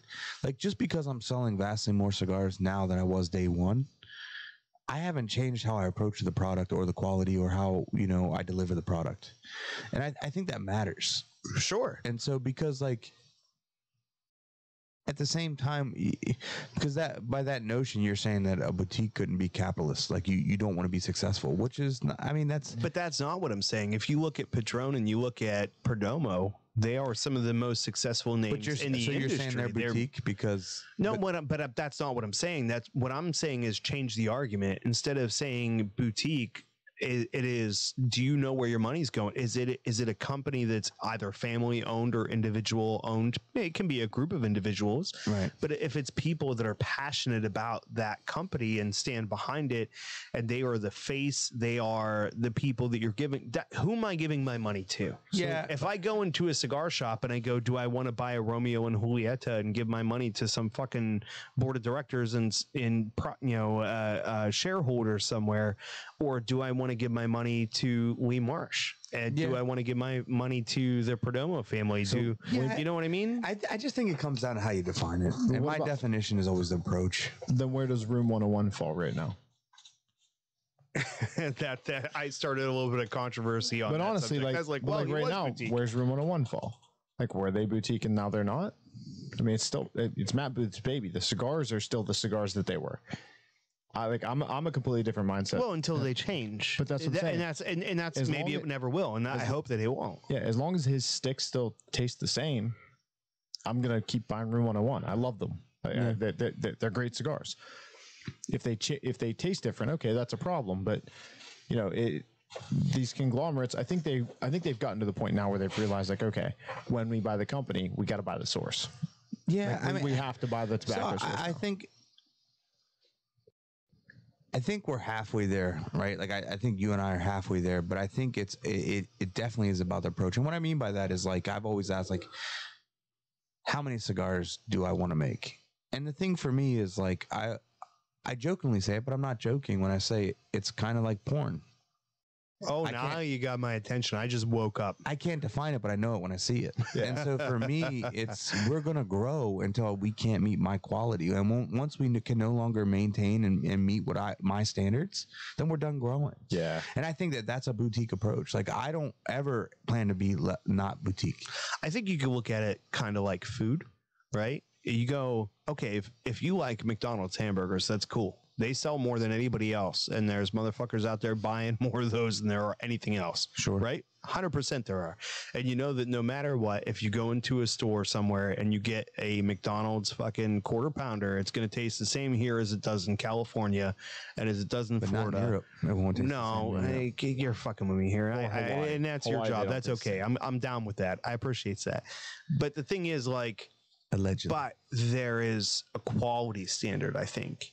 when it comes down to, okay, going like, we're going to make a product that you can't mass produce to that level because you might not be able to have the ingredients possible. And that's as what long I'm as saying. you stop where you, and I think I'm vibing with you. It's like, okay, we're going to make the cigars this way and we will make more of them until we can't make them the same way. And then we're going to go, nope, we got to stay. Sure. As soon as it stops being a stolen thrown product to my standards, then we're done.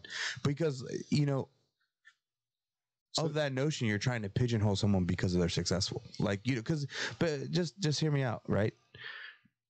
I'm bringing in, each shipment is more than I ever sold in our first year, right? Each shipment, individual shipment, but each cigar is still meeting my standards. Yeah. Right. So the scalability, and once we reach that barometer, I'll know it when I see it.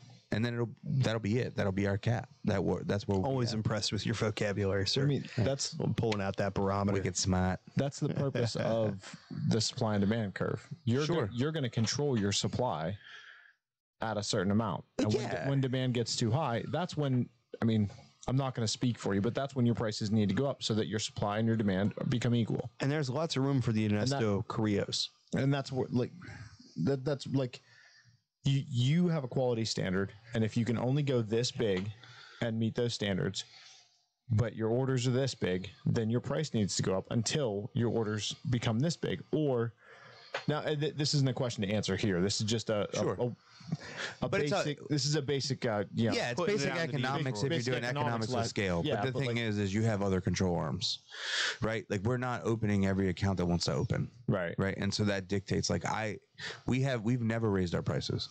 And part of that is becoming vertically integrated with our sources, right? We're growing our own tobacco, we're supplying our own tobacco, and that allows us to do that. I don't want to raise prices. I like where we are, and I like to stay where we are. If there's an economical construct where I can't do that anymore, then that's a conversation I have to re-envision. But we would never, because we reached a max on what we could produce at my level and what I deem to be the standard, that wouldn't be indicative of a price increase. We would just operate under the constructs of that. That's why we, being a small company is good. Even though we have a vast nationwide international footprint, we're small. Right. There's 5 people doing everything. There's 5 people. And that's why I think the conversation needs to change from what is boutique to who do you want to give your money to? You know what I mean? Like, I still think you can have the same. You can still have both. They're mutually exclusive conversations. But you know what I mean? Like, there's people that go out there and go like, oh, fucking, I know this name. I know Cohiba. I know Romeo. I know Monte Cristo. That does not mean it's the best. Like, you've got a name that has lineage and history behind it, but it does not mean that that's the best. Like, I can pick you something out of the shelf and go, here, try this shit. But that doesn't diminish quality. It doesn't have to, I guess, is my point, right? Because, right, like, if we're using another analogy, you could be Bob Dylan. Right. Everyone knows who he is. He's fucking massive, but probably one of the greatest songwriters of all time. You ain't got an impersonation in your fucking quiver there? If you could do Bob Dylan, I'd be impressed. Really big shoe? That's kind of what I expect him to sound like.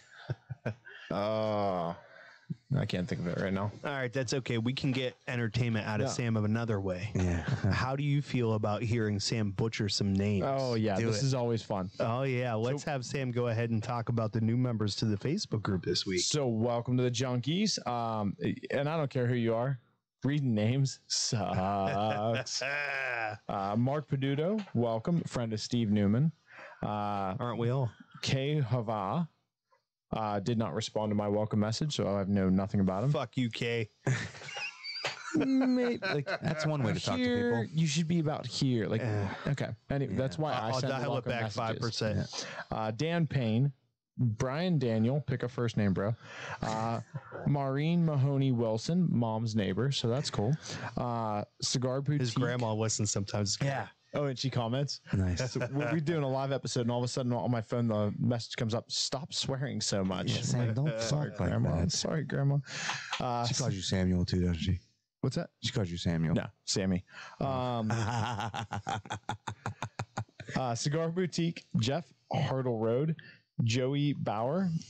Ray has way too many letters in his name. I didn't even try. Oh, dude, I wasn't even going there. Oh, man. All right, I'll give you a shot. CZAJKA. Sounds like Zajek? Cheka. Zakja? Yeah. Zaka? Sure. Ray Sajaka? Smith. I'm going to say Smith. Let's go. Sajaka. Ray Smith, Isaac Hampton, Derek Ray, Michael Landry, Deb Ralston, and Jonathan David. Welcome to the group. Dude, we had an exorbitant amount of Midwest members this week. Majority of these people are from Illinois or Indiana. They came in for the storm. Oh, I bet you're right. Yeah. Yeah. We had Storm Bowen from Cigar for Warriors on last week. And yeah, you're right. Most likely. That's right. That's it. Colin is in from his cup phone. Yeah. Yeah. It's okay. He'll never listen to the podcast, so we can say whatever we want. We do that anyway. Neither will he, so it's cool. We do that anyway. Yeah. It is quite our standard. Oh yeah. Yeah. Hurt feelings is not really something we contemplate here. Steve Newman said Mark is a Pittsburgh local. Yes, he let me know vividly that you recommended it to him, Steve. So good job. We Steve. appreciate you. Steve's like an unpaid intern. Yeah, nice. Dude, he's out there like an hour before the show, going like, "We didn't share your fucking shit, bro. You want me to share it with him so that it's on his shit? Like, fucking, we got to get this shit out." He there. goes tag him in it. I'm like, shit. I did tag him in it. Like I tagged you in it, and you commented on it last week when I tagged it. What do you want from me? Steve's out there. So he's watching our back, man. Dude, he's I love it. us. What do you want from me? He's like, Corey, give me a break. He doesn't mind doing the dry bag. He's like, hey, Lee, you didn't post this on your page. Right. Post it. He's post like, it. Post it. He's out Why there getting is the poster board not in front of your house, Lee? That's right. Right? Specifically. Like, you should have had that printed, stabbed in the ground. Your kids walk by and be like, Dad, what are junkies? Why is that grasshopper wearing a top hat? Oh yeah. Oh, we're not there yet, huh? That's next. Oh, It's in the chamber. You know what I mean? I feel like that should be a thing from now on. Maybe not today, but like we start having the guests do whenever we have a guest on. Like you have to give out the trophy. I'm not doing that. And there is the inherent problem in that, which is why I try like to gain cooperation. You don't want to give out our participation trophy? Nah. And this is very much a marriage, right? Like we talk about like the people that keep you on track. Like he does the communication with you, right? Like so we have not communicated in any way before you pulled up and was like, really, here is this it? Yeah, that was the first time. I just fucking asked. judgment in his eyes. I have a bro. big truck. I said, is this okay to park here? Like I'm just trying to be thoughtful. This guy sucks. Wow, that's the most honest thing you've said since you got here. Yeah, that's right. I'm so glad you think so. No. 100%. But you know, it's like, yeah, he does a lot more of that scheduling shit. He's like, oh, you know, like we're doing this, and this, and this. Although he hasn't gotten to the share the calendar yet. He's supposed to be working on that. But usually it ends up coming down the show day, and I'm like sending a bunch of text messages like, hey, what size are we smoking, bro? What are we smoking today? Like you said, oh no, I'm gonna get the next 3 in the bank, or like this is when this guy's coming on. And he does keep track of that. I'm not always in the loop. I'm the tech guy. He did tie me down though. He did. Is that a separate story from the saddle? That's what happens when you mount me. You get tied down. Yeah. So somebody mounted you and you tied him down. Now this story is getting real interesting. This is the only way I could avoid a lawsuit. Yeah. So now I'm here on this show. Don't worry, you got the what happens in Vegas clause. I'm having a really good time. Flip over. Samuel is really cool. Well, okay. You lied on the last part, but that's all right. We'll let you go. It's been a fun conversation up until now. Did you commit to going to the Blind Fox tonight?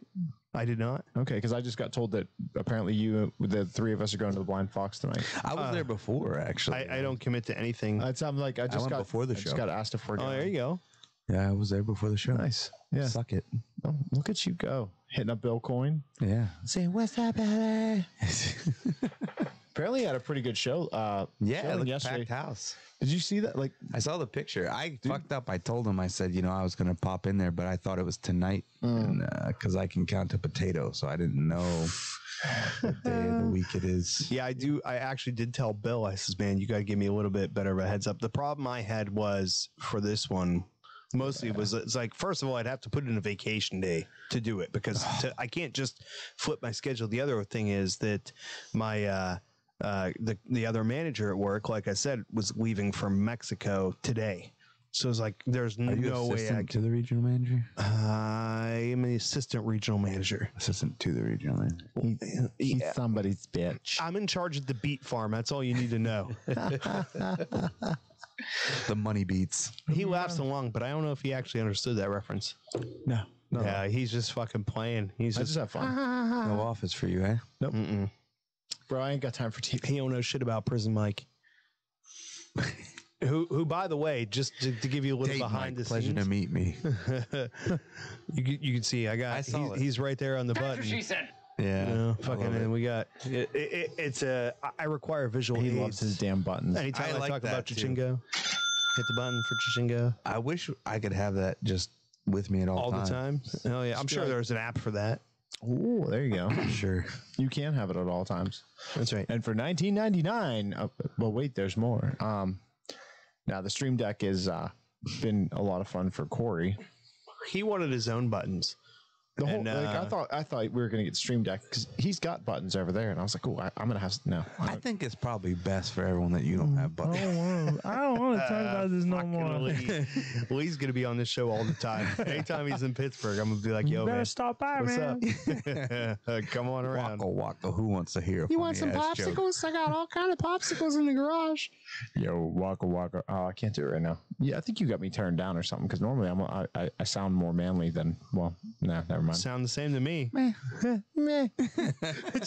Meh. Wow. Mm-hmm.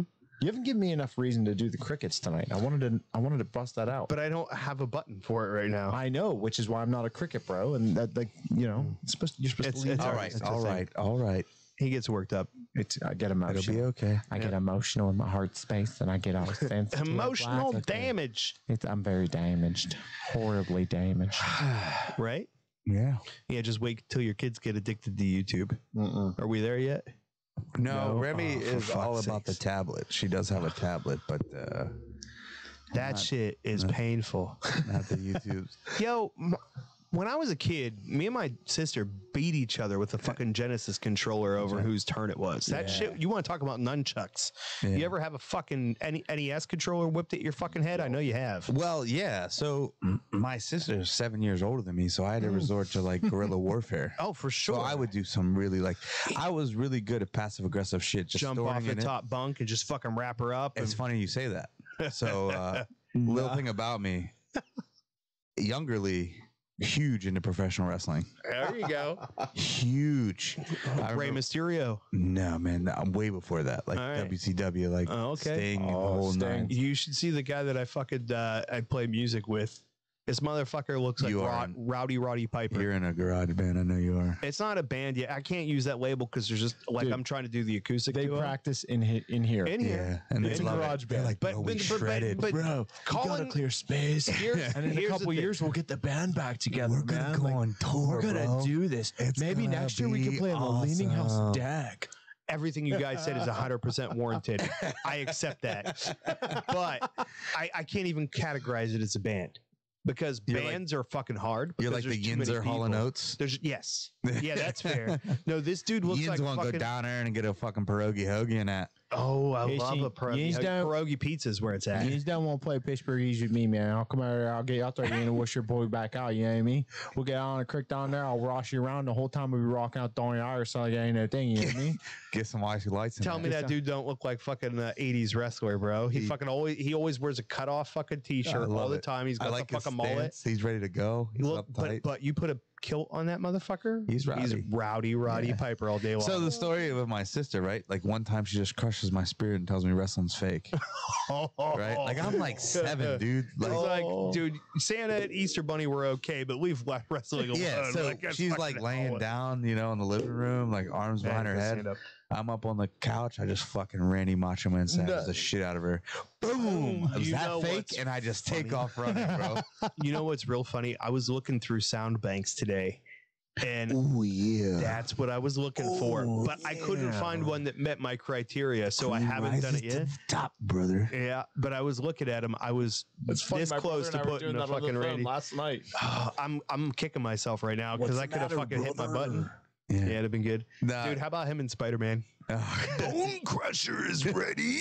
Bone Crusher is ready. He's like fucking 75 years old. Yeah, man, I got some stories, man. Oh, my God. Guerrilla warfare was deep. Because she could beat the shit out of me. My sister's very tall, too, and she's tough. Yeah. Fucking him and Spider-Man, dude. He was held together with nothing but steroids and fucking Just for Men. Yeah. The juggernaut, bitch. Like, you know, so you remember the Hess trucks? You don't remember Hess trucks? No, but I remember the Bushwhackers. That give me any points? No, but like, you know, Hess trucks, like there was the Hess gas stations, and like every year they Oh, would I thought you were talking like a fucking WCW tag team. No, I moved on to another one of my guerrilla warfare fair tactics. enough. Did you have bird the- walked? Did you have the little the metal one? Like this yeah. big? Yeah, I know. I had one so this was the thing that like 80s parents did. Like, because they thought that they were going to be exorbitant amount of money. So I have like, up until the age of like 15, I have one Hess truck for every year that I was alive. Yep. And my parents would always give me two, like one to play with and one to put away. Now, to did show one they to go. put them all on the wall and then you crashed into them and broke them all? You're a dick. You're a dick. He didn't do his research, so he doesn't know. So one year it comes with like a helicopter that's battery operated. Like my sister did something like beat the shit out of me or something. So like I walked up behind her and turned that bitch on in her hair.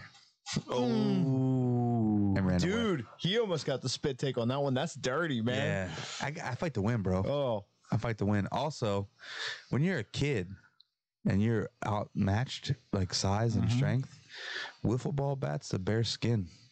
damn. That's flare And chop my sister material. was 5 years older than me, so I got a little bit of that Yeah. going there too. my little brother, he went with the cast iron skillet. Actually, he got me with that one. That explains a lot in the head too, yeah? No arm, luckily. Shit. Yeah. God damn, So bro. he did it twice. Good for him, man. That's the cast iron yeah. skillets are heavy as fuck. and they're hard to maintain. He was probably Yeah. seven or eight, and Just really got into it. he came overhead with it, and I did the block, and busted me all up, all that. Crushed. Probably a year and a half later, he grabbed like a cheap Tefal pan, or whatever those crappy ones were, and did the same thing. Went like this, and I went like that, and it bent around my arm.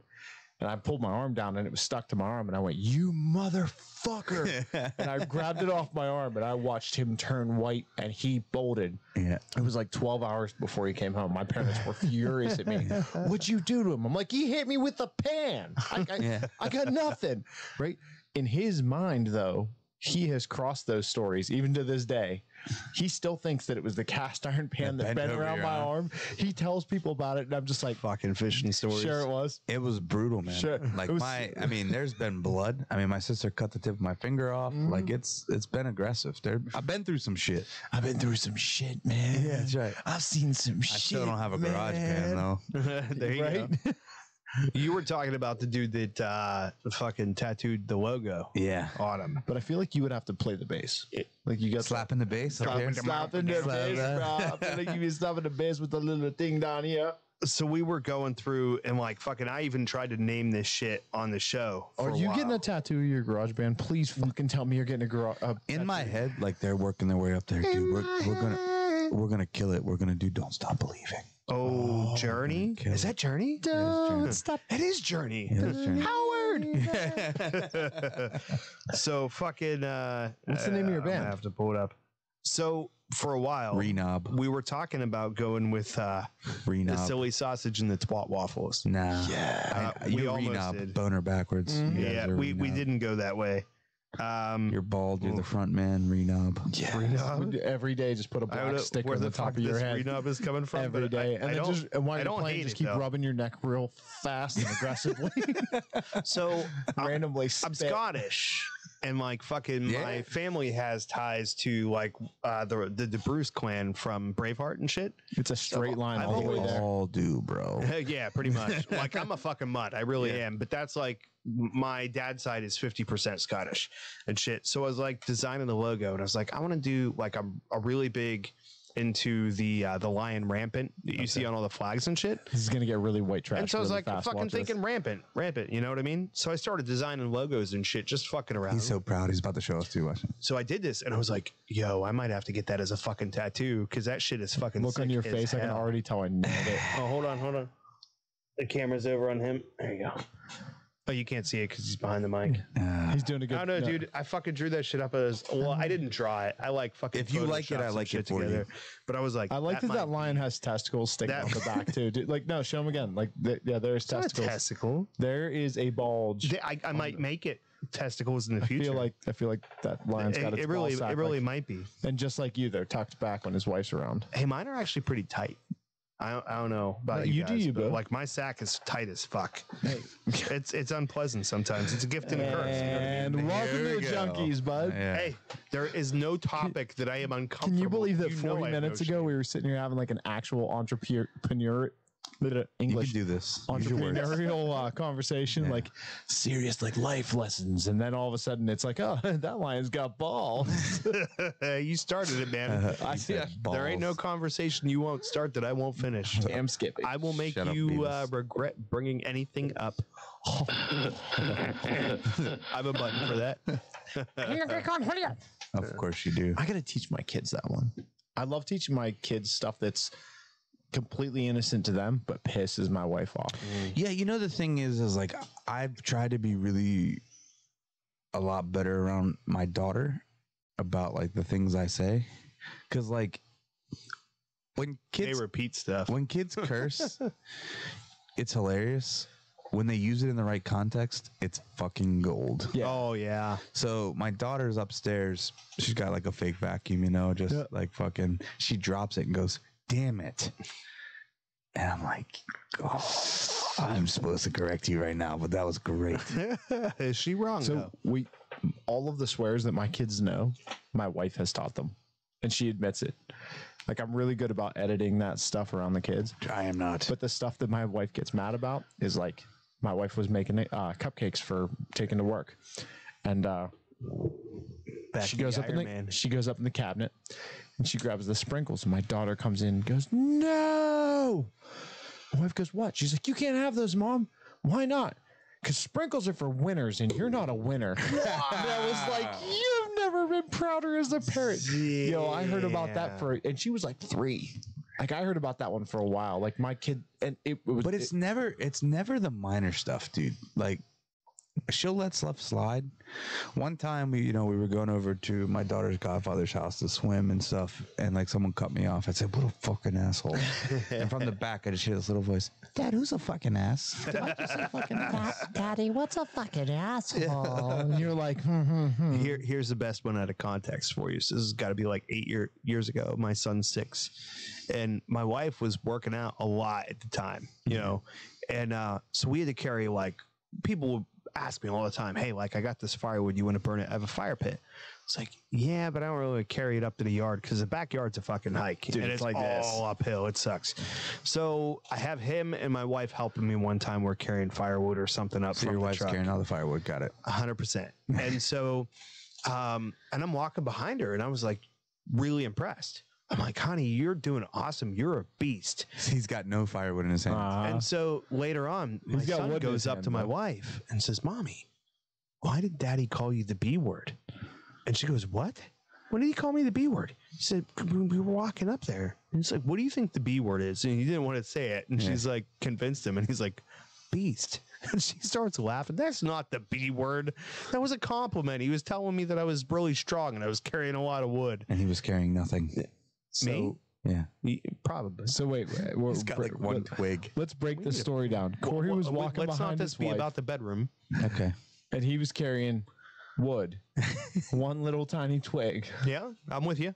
and she's carrying a whole bunch of wood at the same time. Yeah, you're really forcing it now, buddy. No, No, his comments were organic. I'm putting a reference You're- out there, and you're just not grabbing Nah. onto them. No, I'll grab on all the wood you want me to, but I just don't feel like you Nah. got the same conviction. I think Lee's got that fucking like natural We'll go ability with to that. jump on. We'll He go with jumps that on the one. wood better than you. That's that. Sure. There you go. We'll go there. $20 is $20. With inflation, it's now 30. Good point. So I've been underselling myself. Comes back to that same thing. Like, you gotta raise your prices, bro. So who's our trophy this week? Our participation trophy of the week goes to Grandmom. Final myself some time. Those buttons come in handy, don't they? Goes to, nope, not Tabernacle. On the other side. Wrong page. It's usually on the back page. I must have cut something too far out. Goes to Derek Ray. Derek Ray asked us the most cliche question in the world, other than what don't is tell me. Don't boutique. tell me. Well, yeah. What's the? Well, I'm leading up to it. Yeah, like I'll let you take a stab at it. What's the every Facebook group? The question that gets asked all the time. Not what is a boutique cigar? What qualifies as boutique? It's the other one. Plume or mold? Nah, that's pretty close though. I'm gonna give you half a point. All right. Solo or no solo? Right. Now, but you know what? I appreciate the fact that new people are getting in there and asking questions, and that's cool because that's how you learn. Yeah, the reason you got the trophy is, dude, you've asked like 4 or 5 questions, like rapid fire in the group, and like you're not afraid of it. Dude, love it. It's actually spawning conversation. No, that's the way you learn, man. Yeah. Like, I get asked a lot, like, what is the biggest negative I see in cigar lounges is like the propensity for people to make other people feel unwelcome by like, oh, I know more than you. And fortunately, that's a real small percentage. It is, but it happens a lot. Yeah, and that's fucking bullshit, man. Like we all started somewhere. Yep. Mm-hmm.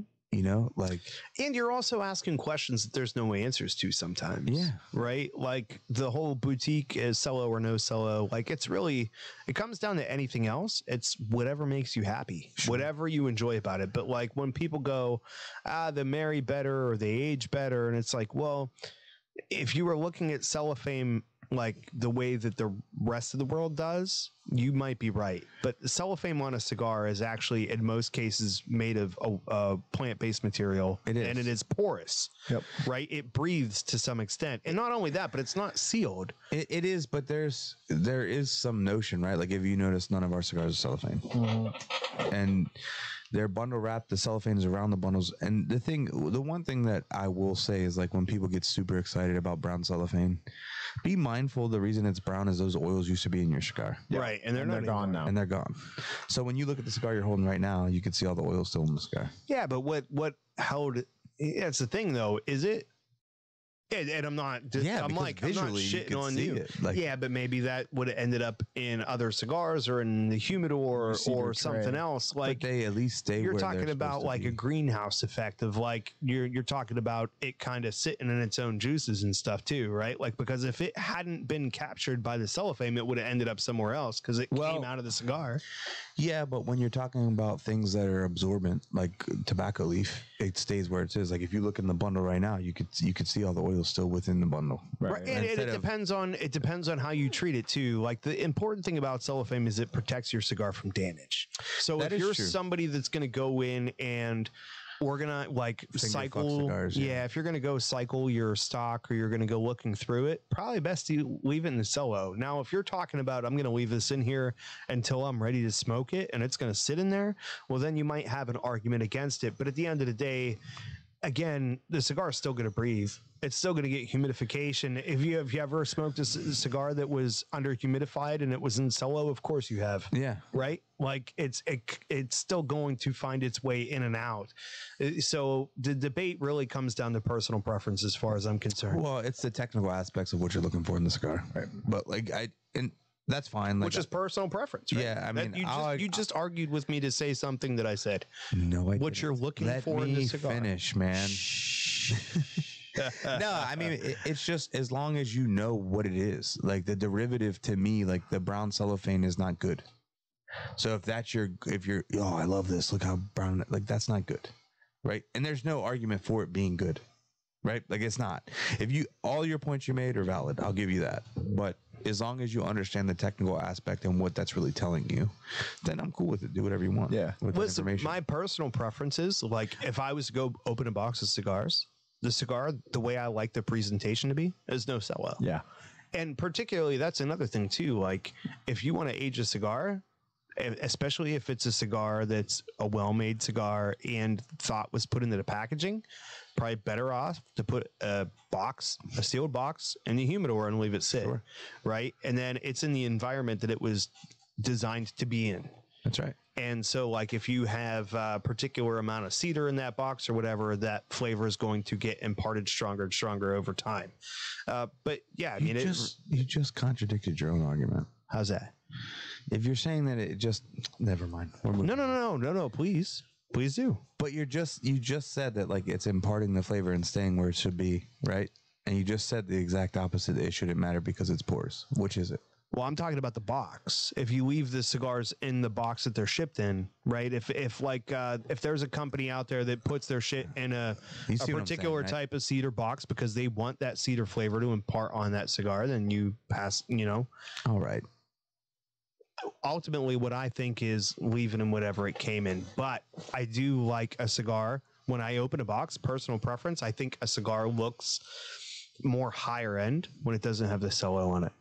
Like, I really do. Like, if I'm opening up a box of something that does, but I think a nice halfway point is the people that do the tissue paper around the foot to prevent the foot damage. So you're still allocating for damage. Sure. And at the same time, letting the cigars breathe a little bit more. That's fine. Yeah. My big thing is I like the presentation wise, like my humidor at the house. Now I have the cabinet and everything's just in there because I don't have enough to fill that. But before that, it was, 200 count, 100 count, and then I had a 25 count. And the 25 count just had stuff I was going to share. Yeah. Everything in there kept its cello on because guys are going to go like this and they're going to fluff through and they're going to finger fuck every cigar in there. Sure. So I don't do any extra work. Like if my personal stash, if it's got cello in it, I leave it on. I'm not going to take it out. But I like the way that they looked for like my box, the stuff that was like nobody else is getting this is just for me. Every cigar that went in that humidor, it got stripped. Yeah. I liked it, and then I organized it from Maduros to Connecticut's left to right. Yeah. So like it was easier for me that way. Sure. And knowing what was where, and I just like the presentation, like you said. I left the cello on because I didn't want people's oil from their fingers getting on the cigars. Ooey. Other than that, I don't really care one way or another. I agree, having the yellow cello, it's coming out of there and it's going on the cello, but not having the cello, it's still coming off there. It's still leaving the cigar. It's going to be in the box whether the cello's on or not. So I agree. But when you're bundled like our product is, well, you guys run in paper, right? Yeah. So it takes out excess humidity as well. Right. But it's when they're married together and intact as they're designed, like you said, it stays with the cigars. Yeah. And that's the thing, right? The packaging is there for a reason. Sure. It is what it is for a reason. It's amazing. Like, do you ever make a brisket? Yeah. Right. So what's always the argument? Foil, butcher's paper, or nothing. Yeah. What do you run? Like, it's butcher paper. Me too. I go back and forth between foil and butcher paper, and so far, but it's the same reason, right? You're holding the juices in. But I'm saying I haven't found a difference between those two. Take you seriously if you foil wrap your fucking brisket. Whoa, bro! I could throw it back to Island Jim, right? Because everybody looks at that cigar, the leaf by Oscar, and thinks like, "Oh, it's a fucking gimmick." You open up that leaf on the outside, and they all have this beautiful oily appearance to it, and you're thinking like, "Oh, it's fucking crazy." But that's okay. That's different. It is different. 100%. He's using That's marketing. It's marketing, but it serves a purpose. Does it really? And realistically, think about it this way. Awesome cigars. Yeah, and it costs him nothing. Right. Volado's thrown away. You know what? That's a dirt leaf. That's the first leaf that's pulled off of every plant. Do you know what the most underrated thing about that cigar is that I've never heard Speaking of Blind Fox, Mr. Bill Coin just shut up. Sorry. We weren't talking about Bill or Blind Fox at all. A couple minutes ago, we were. I like the way it feels on my mustache. I don't have a button for that. I like it. No, the thing I think is really great about, have you ever had a leaf and let it sit in your car for like fucking 45 minutes? That thing crumbles. Yeah. It is it's a great indicator of humidity, right? You put one of those motherfuckers in your humidor, you will know instantly if your humidor is under humidified because that shit will crumble to fucking smithereens. I know a lot of people that do that. Yeah, so it is. Yeah, I think it has an actual functional purpose because it'll tell you if that shit's humidified or not. Nah, I dig it. I never put any thought into it. I mean, and that's only because of the fact that you haven't ever had one explode in your car. You spent some time down there. Have you run into that? Oh, yeah. So you like go to fucking pull it out, and it's just fucking like It just explodes in your hand. You just pull it out and it explodes you're like, in your now hand. you just gotta. Then she's all disappointed in you because she didn't. Listen, that's never happened to me before. I swear to God. I'm getting older. I don't have that problem anymore. right. It's the other way around. They make pills for that. Anyhow, I think on that subject is a good point for us to go ahead and close it off What do at you think? 2 hours and You done? 37 minutes. You got any other plugs or anything you want to do? Yeah, if you got anything to get it out, bro, get it out now. Get it out now. It's all out. Make sure you guys come down to Leaning House tomorrow. Hang out with Mr. Lee Marsh and check out Billy the Kid and the Regulators. And The three of us will all be there, and it's going to be an awesome time. Yeah, I tell should be people all good. the time that is the show that I got to convince my wife to come to the rest of them with me, because this guy fucking stands on the tables, plays the guitar behind his fucking head, all the Yeah, shit you Dave's want to been see. building him up. He says he's a killer. Oh, dude, it's the fucking standout show of the year, dude. and we will finally get the answer tomorrow. Where's the beef? It's Where going is to be the a beef? Leaning House tomorrow. That's why his name is. Dude, I thought you- yeah, really? I thought that was a reference to Billy the Kid, because No. fucking he'll stick his dick in your face while he's playing the fucking guitar. Which is why I'm and you glad love I'm it. at the It's counter. up close and personal, that's bro. it. Hey man, I can respect his size. You know what I mean? I'm like, fucking good for you. I don't know if he's stuffing or not, Good on but you, he bro. sure knows how to demasculate me. That's for sure. Two It tube doesn't- socks and a microphone. Doesn't take much. That's for sure. All right, guys. Well, thanks for joining us today. We are eternally grateful to have Lee Marsh join us at Stolen pleasure. Throne Thank you Cigars. so much. Check in with us next week whenever we smoke the Tabernacle. And as always, you can get our lovely t-shirts at thegalaxyboutique.com. Use the code JUNKIES to get free shipping on everything site-wide. Salud! Salud.